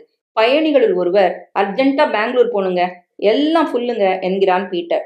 மாமனார் சீரியஸ்னு தந்தி வந்திருக்கு. அட இல்லைங்க, சீனுல போய் ட்ரை பண்ணி பாருங்க. பாலாஜில இல்ல என்டில நின்னுகிட்டாவது போறேங்க. ஆர்டிஓ ஆபீஸ்ல கிழிச்சிருவாங்க. வேண்டாங்க, ஏற்கனவே நிறைய ஃபைன் கொடுத்து முதலாளி என் சீட்டை கிழிக்க இருந்தாரு. சார் போன் அடிக்குதே, எடுக்க கூடாதா? நான் தான் எல்லாம் செய்யணுமா? வரதராஜன் போனை எடுத்து மதி வீடியோ டிராவல்ஸ் கேட்டு, பீட்டர் பெங்களூருக்கு ஒரு டிக்கெட் இருக்குமான்னு இத்தனை நேரம் கேட்டுட்டு இருந்தீங்களே, ஆன்சர் பண்ணக்கூடாதா? இல்ல சார், இல்ல இல்ல சார், இங்க ஒரு சீட் கூட இல்ல. என்னது, மாமனார் சீரியஸா? பீட்டர் அவர் மாமனாருக்கு சீரியஸா? இதோ இன்னொருத்தர், போனை வைங்க சார். அதட்டலா, என்ன இது? சாரிப்பா, எழுதிட்டு இருந்தேனா? போன் மறுபடி அடிக்க வரதராஜன் எடுக்க அதை பிடுங்கி பீட்டர் கீழே வைக்கிறான். ட்ரிப் ஷீட்லாம் எழுதியாச்சா? இதோ. என்ன படபடன்னு பண்ண வேண்டாமா? உங்களை வேலைக்கு வச்சுட்டதுல தினப்படி பஸ் லேட்டா கிளம்புது. இங்க வெளிச்சம் சரியா இல்லையா? கண்ணாடி போட்டுக்கோங்க. மற்றொரு பயணி, விண்டோ சீட் கொடுப்பா, நம்பர் 16ங்க. வீடியோல என்னங்க இன்னைக்கு? சார் இன்னைக்கு என்ன வீடியோ? காத்திருப்பாள் மகமாயி. போச்சுரா, உங்களுக்கு வேற எதுவும் கிடைக்கலையா? இப்ப பைரேட் வீடியோ போட்டா புடிச்சிடுறாங்கப்பா. என்டியில அக்னி நட்சத்திரம் பறக்குது. சாவுகிராகிப்பா, இந்த சர்வீஸ்ல வந்தோம் பாரு, நேரத்துல கிளம்புறதும் இல்ல. சரி, நாளைக்கு திரும்ப வர்றப்போ என்ன வீடியோ? காத்திருப்பாள் மகமாயி இல்ல பாண்டவர் வனவாசம். மற்றொரு பயணி வரதராஜனை பார்த்து கொண்டிருக்கிறார். சார், நான் உங்களை எங்கேயோ பார்த்திருக்கேன். நீங்க வரதராஜன் இல்லையா? இல்ல, இவர் பேர் வரது சார். அதானே பார்த்தேன், அவரா இருக்க முடியாது. என்ன ட்ரிப் ஷீட் ரெடியா என்கிறான் பீட்டர். இதோ ஒரு நிமிஷம்ப்பா. டிரைவர் உள்ளே வந்து, என்னையா நடத்துறீங்க? ஆபீஸ் 9:30க்கு விட்டா தானே காலையில ஓசூர்ல ட்ரிப் அடிக்க வேண்டி வண்டி ரெடி ஆகும். ஏன் பீட்டர் 2 மாசமா ரொம்ப லேட் ஆகுது? பீட்டர் வரதராஜனை பார்த்து, எல்லாம் புதுசு புதுசா ஆசாமிகளை போட்டு சாவடிக்கிறார் முதலாளி. என்ன ரெடியா இல்லையா ஐரே? வரதராஜன் காகிதங்களை அடுக்க முடியாமல் இங்கும் அங்கும் சிதற வைத்ததை சேகரித்து நடுங்கும் கரங்களுடன் பீட்டரிடம் கொடுக்கிறார். அவருக்கு இந்த சூழ்நிலை முழுதும் பழகவில்லை என்பது தெளிவாகிறது. பீட்டர் வரதராஜன் தயாரித்த அந்த ட்ரிப் ஷீட்டை பார்த்து, நாசமா போச்சு. நான் உங்களை என்ன சொன்னேன்? என்ன 4447க்கு ஷீட் எழுத சொன்னா 5689க்கு பண்ணிருக்கீங்களே. டிரைவர் பொறுமை எழுந்து, யோ கழவா, சரியா தொழில் கத்துக்காம இப்ப இங்க எதுக்குயா வர்ற? சாவுகிராக்கி. இவரு 44-47 தான் முதல்ல போறதா சொன்னாரு. 56-89 சொன்னாரு. அது ஷெட்ல கிடக்குது. பரவாயில்ல, இப்ப என்ன ஆயிடுத்து? மறுபடி இன்னொரு தடவை என்கிறார் வரதராஜன். நீ பண்ணிக்கிட்டே இரு, நான் போய் சேர்றதுக்கு 8:30 மணி ஆயிடும். நாளைக்கு ஓசூர் ட்ரிப் போச்சு. பீட்டர் இரு, உனக்கு இருக்குது ரோதனை. எங்கேயா பிடிச்சி வச்சிங்க இந்த மாதிரி ஆளுங்களை எல்லாம்? பீட்டர் உடனே, ஜாஸ்தி பேசாத, முதலாளிக்கு வேண்டப்பட்ட ஆளு. அதே முதலாளி தானே ஏன் ஓசூர் ட்ரிப் அடிக்கலான்னு கேட்கறாரு. அவருக்கு அதுக்கெல்லாம் டைம் எங்கப்பா? பீட்டர், இந்த முறை அவரே கேட்டாரு. விஜயதசமிக்கு வந்திருந்தார் பாரு, என் பேர்ல பழிய போட்டிருப்பா என்கிறார் வரதராஜன். யார் மேல போடுறது? இப்ப வண்டி லேட் ஆயிடுச்சுல. யோ பேசாம அந்த வயசுல வீட்டுல இருக்கிறத விட்டுட்டு ஏன் இங்க வந்து எங்க கழுத்தா இருக்கிற? வேலை கிடைக்காம துடியா எத்தனை சின்ன பசங்க, அவங்கள யாராவது ஒரு SSLC பையனை போட்டிருந்தா கூட வேலை ஒழுங்கா நடக்கும். ஏதாவது படிச்சிருக்கியா தாத்தா? இல்லவே கைநாட்டு கேஸா? ட்ரிப் ஷீட் எழுதுறாரு என்கிறான் பீட்டர். டிரைவர், எழுதுறாரு, கொண்டாயா, நான் எழுதுறேன். வரதராஜனிடமிருந்து காகிதங்களை பிடுங்கி எடுத்துக்கொள்ள வரதராஜன் பிரமித்து நிற்கிறார். என்னவோ இன்னைக்கு ஒரு மாதிரி இருக்கு, அதனால்தான் வேலை கவனமா செய்ய முடியல என்கிறார். இன்னைக்கு மட்டும் இல்ல, என்னைக்குமே இப்படித்தான் இருக்கீங்க சார். 1 மாசம் லீவ் எடுத்துங்களேன். டிரைவர் வேகமாக உள்ளே நுழைந்து, பீட்டர், முதலாளி சர்ப்ரைஸ் செக் வராரு. ஐயோ! அவசரமாக மேஜையை சீர்படுத்தவும் அதன் மேல் இருக்கும் காகிதங்களை அடுக்கவும் முற்பட வரதராஜனை பார்த்து, நீங்க போய் சீட்ல உட்காருங்க. மதிவதனம் உள்ளே நுழைகிறார். வரதராஜனை கவனிக்கவில்லை. என்ன பீட்டர், இன்னும் பெங்களூர் வண்டி போலியா? டிரைவரை பார்த்து, இங்க வாயா, என்ன இன்னும் வண்டி எடுக்கல? சோம்பேறிங்களா? என்னையா பண்ணிட்டு இருக்கீங்க என்கிறான் மதிவதனம். ஐயா, நான் 9 மணிலேருந்து டீசல் அடிச்சுட்டு ரெடியா இருக்கேன். இந்த ஆபீஸ்ல தான் ட்ரிப் ஷீட் எழுதுறதுக்கு 1 மணி நேரம் ஆகுதே. வரதராஜன் தன் இருக்கையில் முடங்கி கொண்டு உட்கார்ந்திருக்கிறார். மதிவதனம் கோபத்துடன், ஓசூர் ட்ரிப் காலையில எத்தனை மணிக்கு போவீங்க? இப்ப புறப்பட்டாலும் 9 ஆயிடுங்க. போச்சு, கான்ட்ராக்ட் போச்சு. கோபம் அதிகரிக்க, சாவுகுறாக்கீங்களா? எதுக்காக உங்களை எல்லாம் ஆபீஸ்ல வச்சிருக்கேன்? 3 நாளா ஓசூர் ஃபேக்டரி ட்ரிப் லேட் ஆகுதுன்னு அவங்க போன் பண்ணி, இன்னும் 1 நாள் லேட் ஆச்சுன்னா கான்ட்ராக்டை கேன்சல் பண்ணுவேன்னு சொன்னாங்க. அதுக்கு தான் நான் இங்க என்ன ஆறுதுன்னு பார்க்க நேரடியா வந்தேன். ஏன் இப்படி உயிரை வாங்குறீங்க? ஐயா, லேட் ஆனதுக்கு நான் காரணம் இல்லை என்கிறான் பீட்டர். பின்ன யாரு? வரதராஜன் பக்கம் பார்க்கிறான் பீட்டர். அப்போதுதான் அவரை கவனித்து, அட வரது சார், நீங்க இங்கதான் இருக்கீங்களா? உங்களை டிஸ்பேச்ல போடலையா? போட்டுடுங்க சார். இல்ல, நான் தான் இங்க போஸ்ட் பண்ண சொன்னேன் என்கிறான் மதிவதனம். பீட்டர் வரதராஜன் பார்த்து, சார், உள்ள போய் DS ஃபைல கொஞ்சம் தேடி எடுத்துட்டு வரீங்களா? எப்படி இருக்க மதி என்று வரதராஜன் கேட்க, நல்லா இருக்கேன். எடுத்துட்டு வரீங்களா, முதலாளி பார்க்கணும். வரதராஜன் செல்கிறார். அவர் போனதும் மதி, சொல்லு ஐயா, சொன்னா கோச்சுக்காதீங்க. எதுக்காக இந்த கிழவனார இந்த ஆபீஸ்ல கொண்டு போட்டிருக்கீங்க? ஐயா, இவரால தான் எல்லா லேட்டும். ஒரு எஸ்எஸ்எல்சி பையன் கால் அவர்ல செய்யக்கூடிய வேலையை 1 மணி நேரம் ஆக்குறாரு. அதுவும் எத்தனை தப்பு! 44 47க்கு ட்ரிப் ஷீட் எழுதுங்கன்னா 56 89க்கு கராஜ்ல இருக்குது, அதுக்கு எழுதுறாரு. காது கொஞ்சம் டப்ஸா போல. இவரை எடுத்துருங்க. இந்த ஆபீஸ்ல போய் எதுக்காக போட்டீங்க? மதி, அதெல்லாம் ஒரு மாதிரி தயவு தாட்சண்யம் போலதான்ப்பா. ஒரு காலத்துல நான் இவர் கீழே ஒர்க் பண்ணிருக்கேன். அது ஒரு காலங்க. இப்ப அந்த தாட்சண்யத்துல கான்ட்ராக்ட்லாம் நழுவுது. இவரை எப்படியாவது இந்த ஆபீஸ்ல இருந்து நீக்கிடுங்க, போதும். மத்ததை நாங்க பாத்துக்கிறோம். இவருக்கு கொடுக்குற சம்பளத்துல பாதி கொடுத்தா போதும். ஒரு பையன் கிடைப்பான் துடியா. அவ்வளவு சீக்கிரமா தீர்மானிக்க முடியாதுப்பா. வேற எங்கேயாவது போஸ்ட் பண்ணுங்க.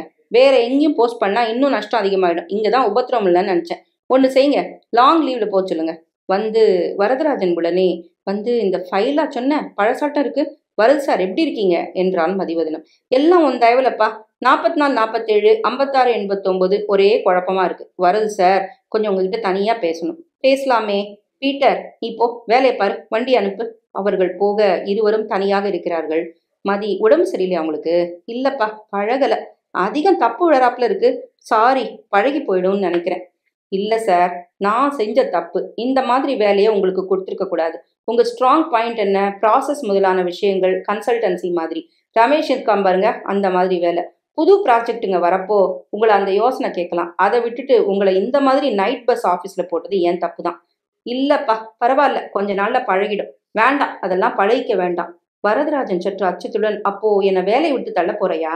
இல்ல வருது சார், என்னால வேற எந்த வேலையும் புதுசா கத்துக்க முடியாதுப்பா. I am tired. புதுசா எதுவும் இல்ல வருது சார். முதல்ல கொஞ்ச நாள் லீவ் எடுத்துக்கங்க. 1 மாசம் 2 மாசம் ஓய்வுல இருங்க.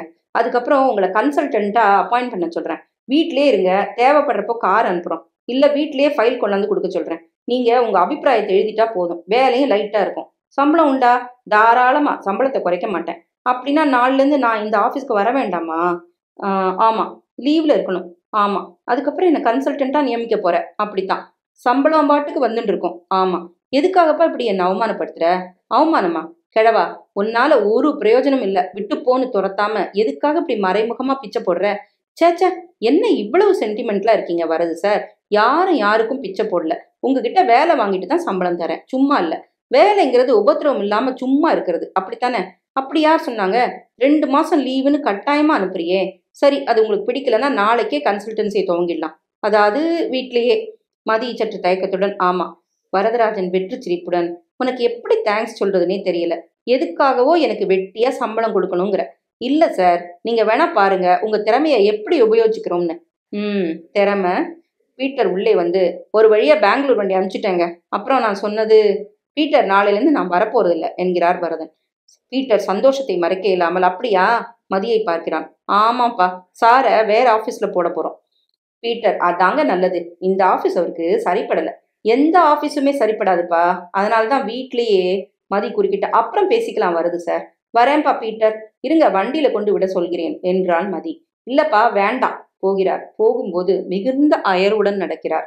நல்ல மனுஷன். ஒரு காலத்துல ரொம்ப செயலா இருந்தாராமே.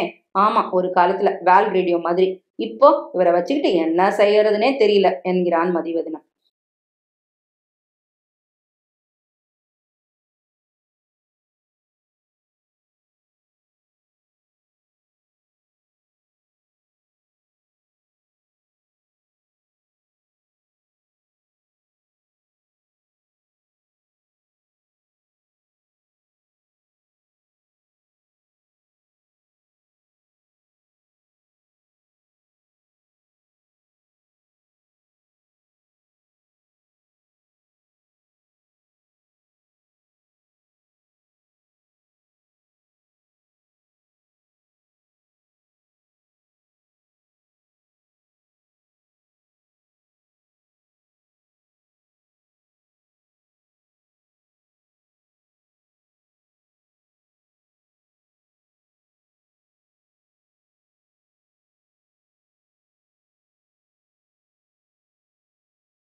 வரதராஜன் வீட்டு கூடம் மறுபடியும் ஊஞ்சலில் ஆடிக்கொண்டிருக்கிறார். அருகிலே காஃபி வைத்திருக்கிறது. சாப்பிடாமல் ஒரே திசையில் பார்த்து கொண்டு ஒருவாறு தனக்குள் பேசிக் கொண்டிருக்கிறார். மனைவி வருகிறாள். உள்ளே வந்து, என்ன இது, காஃபி சாப்பிடலையா? காஃபியா, எப்ப கொண்டு வந்து வச்ச? காஃபியை எடுத்து பருகி, நான் இன்னைக்கு ஆஃபீஸ் போல. சரி, 2 மாசம் லீவ் கொடுத்துட்டா மதி. அப்படியா, நல்லதா போச்சு. இன்னைக்கு கல்யாணியும் மாப்பிளையும் வரா. அப்படியா, ஒரு மாதிரி விட்டேத்தியா பேசுறீங்க. உடம்பு சரியில்லையா? உடம்புக்கு என்ன, எங்க போனாலும் கூட வருது. அவ அமெரிக்கா போறா, தெரியும் இல்லையா? யாரு? மாப்பிள்ளை கல்யாணி 2 பேரும். உங்ககிட்ட சொல்லலையா? என்கிட்ட யார் சொல்றா? சொல்றதுக்கு தான் வரா. அப்படியா? எழுந்திருக்கிறார். மாப்பிள்ளை வரார். சொக்கா போட்டுக்கிறேன். பனியனோட நின்னா ஏதாவது தப்பா நினைச்சுப்பா இல்லையா? அதுவும் அமெரிக்கா வர போறா. மனைவி அவரை ஒரு மாதிரியாக பார்த்து, என்ன ஆச்சு உங்களுக்கு? எப்போதும் போல இல்ல. நீங்க மதிவதனம் ஏதாவது சொன்னானா? இல்ல. அவன் மட்டும் இல்லைன்னா எப்படி நம்மால குடுத்தனம் நடத்த முடியும் சொல்லுங்க? நான் வேலைக்கு போகாமலே எனக்கு சம்பளம் போட்டு தரேன்னா என்ன தாராளம் பாருங்க. வீட்டுல சும்மா உட்காந்துட்டு இருந்தா போருமா? பரவாயில்லையே, பென்ஷன் மாதிரியா? பென்ஷன் யாருக்கு கொடுப்பா? வேலை செஞ்சு ஓஞ்சவாளுக்கு. நான் வேலை செய்யாமலேயே ஓஞ்சவன் தானே. கல்யாணியும் கிரிதரும் வருகிறார்கள். கல்யாணி உற்சாகத்துடன் காணப்படுகிறாள். அம்மாவுக்கு பூ கொடுக்கிறாள். கிரிதர் எப்போதும் போல் கையில் புத்தகங்களுடன். கிரிதர், வணக்கம் சார். பாப்பா, அமெரிக்கா போக போறீங்களாமே? ஆமா சார், 2 வருஷம் சாஃப்ட்வேர் கான்ட்ராக்ட். நீயும் அம்மா? இவ இல்லாமையா? பாத்ரூமே தனியா போக விட மாட்டேங்கிறா. அமெரிக்காக்கு விடுவாளா? அப்பா எப்படி இருக்கே? வேலைக்கு ஒழுங்காம இருக்கீங்களா? சிகரெட் எல்லாம் எப்படி இருக்கு? ரொம்ப பிஸியா இருக்கீங்க போல. வரதராஜன் ஹீ ஹீ என்கிறார். நம்ம கிட்ட சாஃப்ட்வேர் ஒவ்வொரு டீகோடர் லைனுக்கும் $8 வாங்கி $30 விற்கிறான் சார்.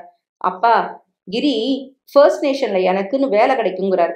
அது ஒர்க் பெர்மிட் கிடைச்சிட்டுன்னா. சார், உங்க தங்கைகள்ல ஒருத்தர் அமெரிக்கால இருக்கிறவங்க தானே?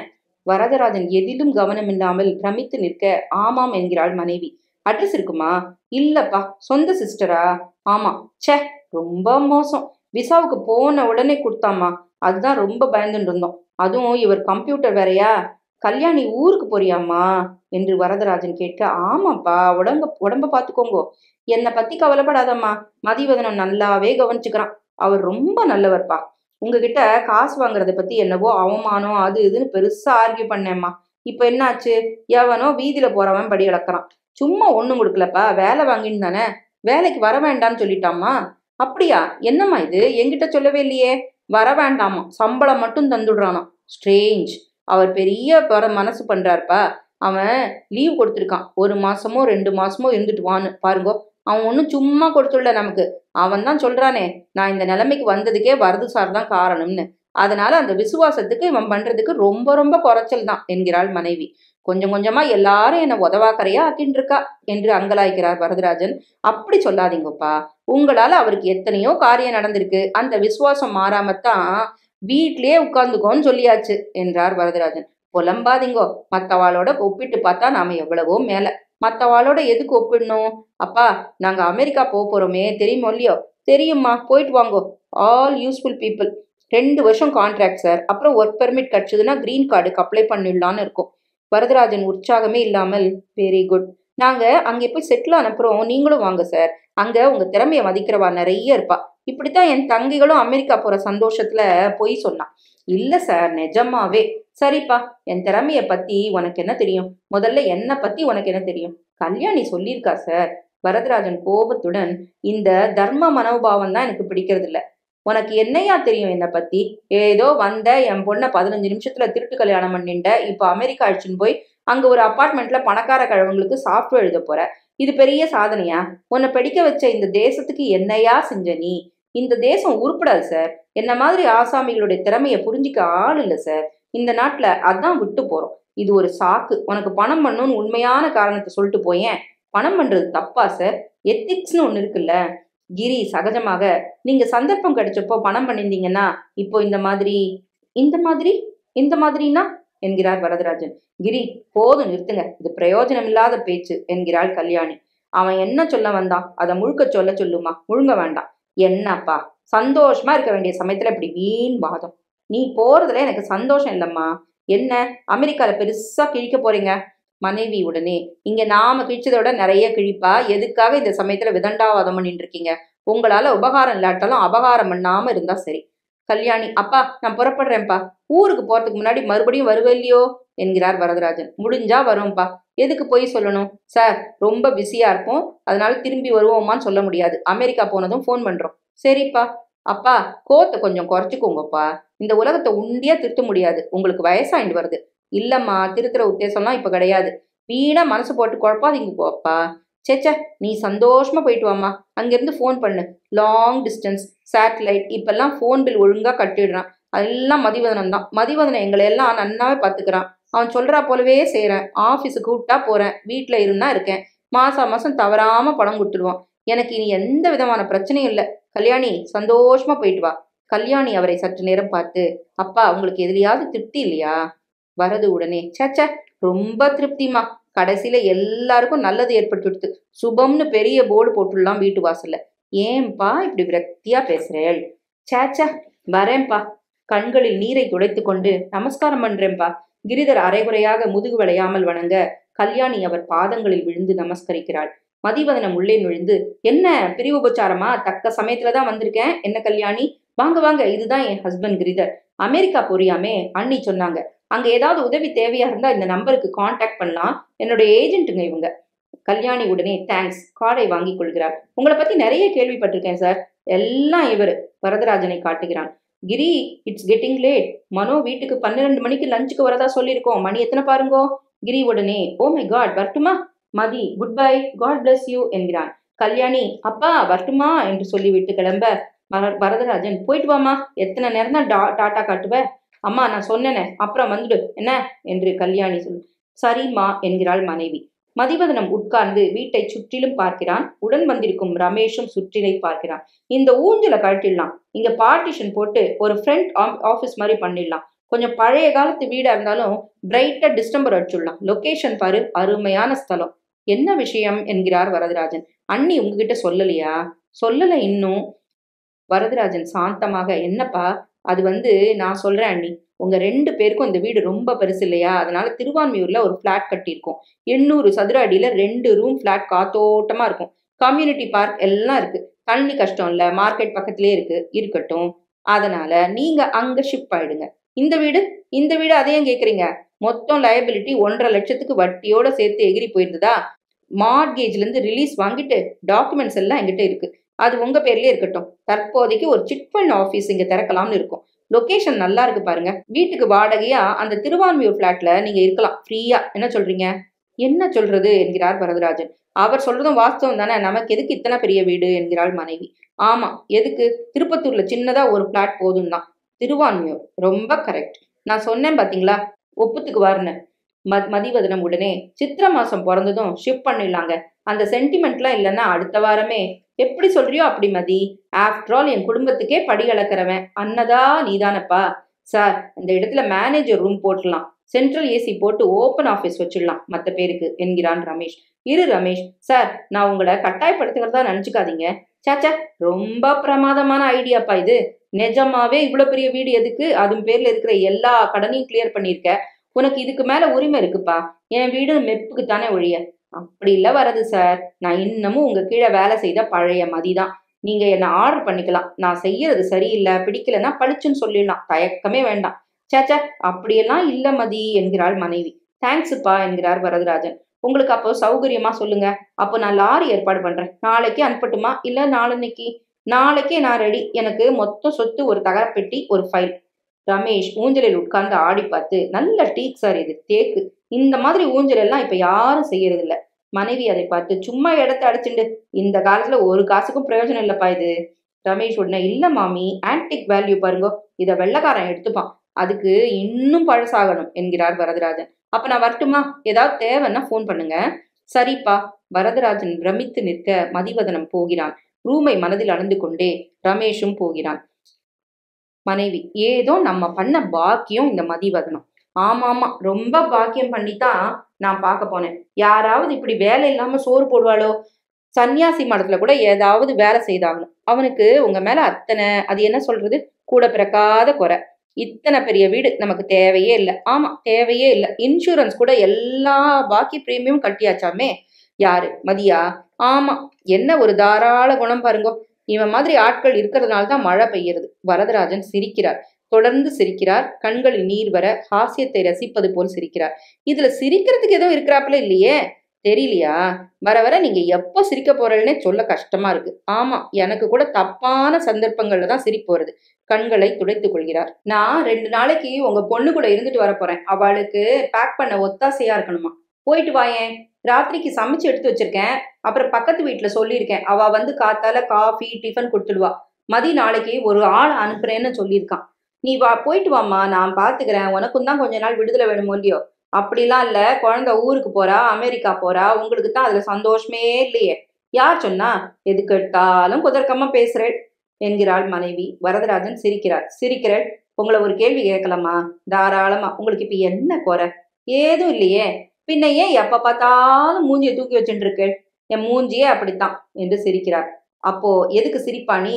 எனக்கு என்னவோ சிரிப்பு வருது. எனக்கு ஆத்திரமா வருது. நான் என்ன பண்ண முடியும்? இத்தனை நாள் கழிச்சு இப்பதான் விடிவு காலம் வந்திருக்கு நமக்கு. பொண்ணுக்கு நல்ல இடமா கல்யாணம் ஆயிருக்கு. நம்ம கடன் எல்லாம் ஒரு பாடா தீர்ந்து போயிட்டு. இன்சூரன்ஸ் முதல் தடவையா கட்டியாச்சு. உங்களுக்கு மாசம் சம்பளம் வருது. என்ன குறை உங்களுக்கு? ஒரு குறையும் இல்ல. நீ போயிட்டு வா. ஏதோ ஒரு ஏக்கம் உங்களுக்கு. ரொம்ப சந்தோஷமா இருக்கேன். போயிட்டு வாயேன். மனைவி உள்ளே சென்று ஒரு பையை எடுத்துக்கொண்டு புறப்படும் வரை அந்த ஊஞ்சலையே பார்த்து கொண்டிருக்கிறார் வரதராஜன். அதை லேசாக ஆட்டி பார்க்கிறார். எண்ணெய் இல்லாததால் மேலே இருந்து சத்தம் வருகிறது. நான் போயிட்டு வரட்டுமா? போயிட்டு வரேன். என்னது? ஒண்ணுமில்ல, போயிட்டு வான்னு சொன்னேன். மனைவி அருகில் வந்து, உடம்புக்கு ஒண்ணும் இல்லையே? உடம்புக்கெல்லாம் ஒண்ணும் இல்ல. நம்ம கஷ்டம்லாம் தீர்ந்து போய் விடிவு காலம். இப்ப எனக்கு ஒரு குறையும் இல்ல. நீ உன் பொண்ணுக்கு ஒத்தாசை பண்ணிட்டு போயிட்டு வா. Good bye. போன அப்புறம் போன் பண்ணு. வேண்டாம்னா போல. மனைவி சந்தேகமாக பார்த்து அவர் பேச்சின் துணி அவளுக்கு பிடிபடவில்லை. போயிட்டு வாமா. மனைவி போவதை பார்த்து கொண்டிருக்கிறார். ஊஞ்சலில் சற்று நேரம் உட்கார்கிறார். அதை பக்கவாட்டில் பார்த்து, என்ன முனகர? என்ன மாதிரி நீயும் பிரயோஜனமில்லாம போயிட்ட. உன்னையும் கழற்றா போ. நீ ஏ ஊஞ்சலே, எப்போ நீ இந்த வீட்டுக்குள்ள தடவையா வந்த? மதிதான் கொண்டு வந்து போட்டான் இல்லையா? அக்பர் சாஹிப் தெருவுல அருமையான ஒரு கார்பெண்டர்ட்ட கொடுத்து செட்டி நாட்டுக்கு போய் வெண்கலத்துல பூன் வாங்கிட்டு வர சொல்லி ஸ்பெஷலா பாலிஷ் போட்டு, இப்போது விளக்குகள் மங்கிவிட அங்கே மதிவதனம் வருகிறான். மதிவதனம் சாதாரண வேஷ்டியும் பனியனுமாக இருக்கிறான். வரதராஜனை கண்டதும் மரியாதையுடன் ஒதுங்கி தூரத்தில் நின்று, ஐயா, ஊஞ்சல் சரியா இருக்குதுங்களா? நம்ம ஆசாரி கேட்க சொன்னாரு. வரதராஜன் ஆடி பார்க்கிறார். பொலிவுடன். சத்தம் இல்லை. மதி, ஒண்ணு மட்டும் வச்சுக்கோ. லைஃப்ல எது செஞ்சாலும் சிறப்பா செய்யணும். எக்ஸலன்ஸ். இந்த ஊஞ்சல் எடுத்துக்கோ. தேக்கு மரம், செட்டி நாட்டுல இருந்து வெங்கல குமிழ், அப்புறம் நல்ல காஸ்ட் அயன்ல சங்கிலி. பாலிஷ் பாரு. மதிவதனம் அவர் அருகில் உட்கார்ந்து கால் பிடித்து கொண்டே, ஐயா, உங்களுக்கு சொல்லணுமா? கல்யாணி வருகிறாள். சின்ன பெண். கல்யாணி, அப்பா, நானும் ஊஞ்சல் ஆடுறேன்ப்பா. அவரது மடியில் உட்கார்ந்து கொள்ள, நான் சம்பாதிக்கிறது எல்லாம் இந்த கல்யாணி குட்டிக்கு தான். வளர்த்து படிக்க வச்சு ஆளாக்கி பெரிய இடத்துல கட்டி கொடுத்து தெருவையே அடைக்கிற மாதிரி இங்கிருந்து ஜெகன்மோகினி ஆபீஸ் வரையிலும் பந்தல் போட்டு ஜாம் ஜாம்னு கல்யாணம் நடத்தலாமா? ஐயா, செஞ்சுள்ளாங்க என்கிறான் மதி. கொஞ்சம் கொஞ்சமா இந்த தெருவையே விலைக்கு வாங்கிட போறேன். பள்ளிக்கூடம் பெண்களுக்கு, அப்புறம் ஒரு சினிமா தியேட்டர், ஒரு ஹேண்ட்லிங் ஏஜென்சி, ஒரு ரோலிங் மில், ஒரு கெமிக்கல் பிளான்ட். எத்தனை பிளான் வச்சிருக்கேன் தெரியுமா? ஒரு தினப்பத்திரிக்கை. ஊஞ்சலில் ஆடிக்கொண்டே பேசுகிறார்.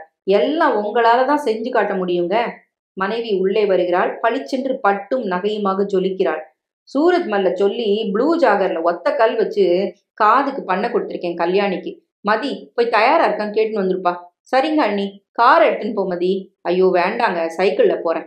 மதி, நம்ம சிங்காரவேலு ஒரு ரோல்ஸ் வச்சிருக்கான் பார்த்தேன். என்ஜின் ஓடுதுன்னு யாராவது சொன்னா தான் தெரியுது. அவ்வளவு நிசப்தமா வெண்ண கணக்கா ஓடுது. ஒரு ரோல்ஸ் ராய் என்ன விலை தெரியுமா கல்யாணி? 8 அணா என்கிறது குழந்தை. வரதராஜன் சிரித்து, 8 அணாவுக்கு ஒரு தடவை ஹார்ன் அடிக்கலாம், அவ்வளவுதான். பப்பாயிங்.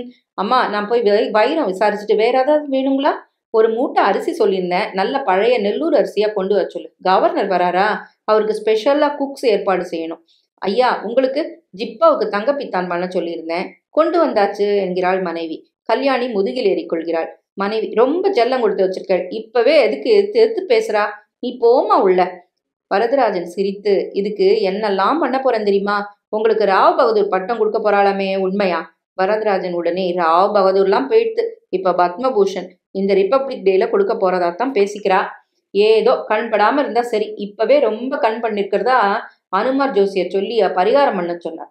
அவர்கள் மெல்ல நடந்து விலகுகிறார்கள். வரதராஜன் தனியாக ஊஞ்சலாடும் சத்தம் மட்டும் கேட்கிறது.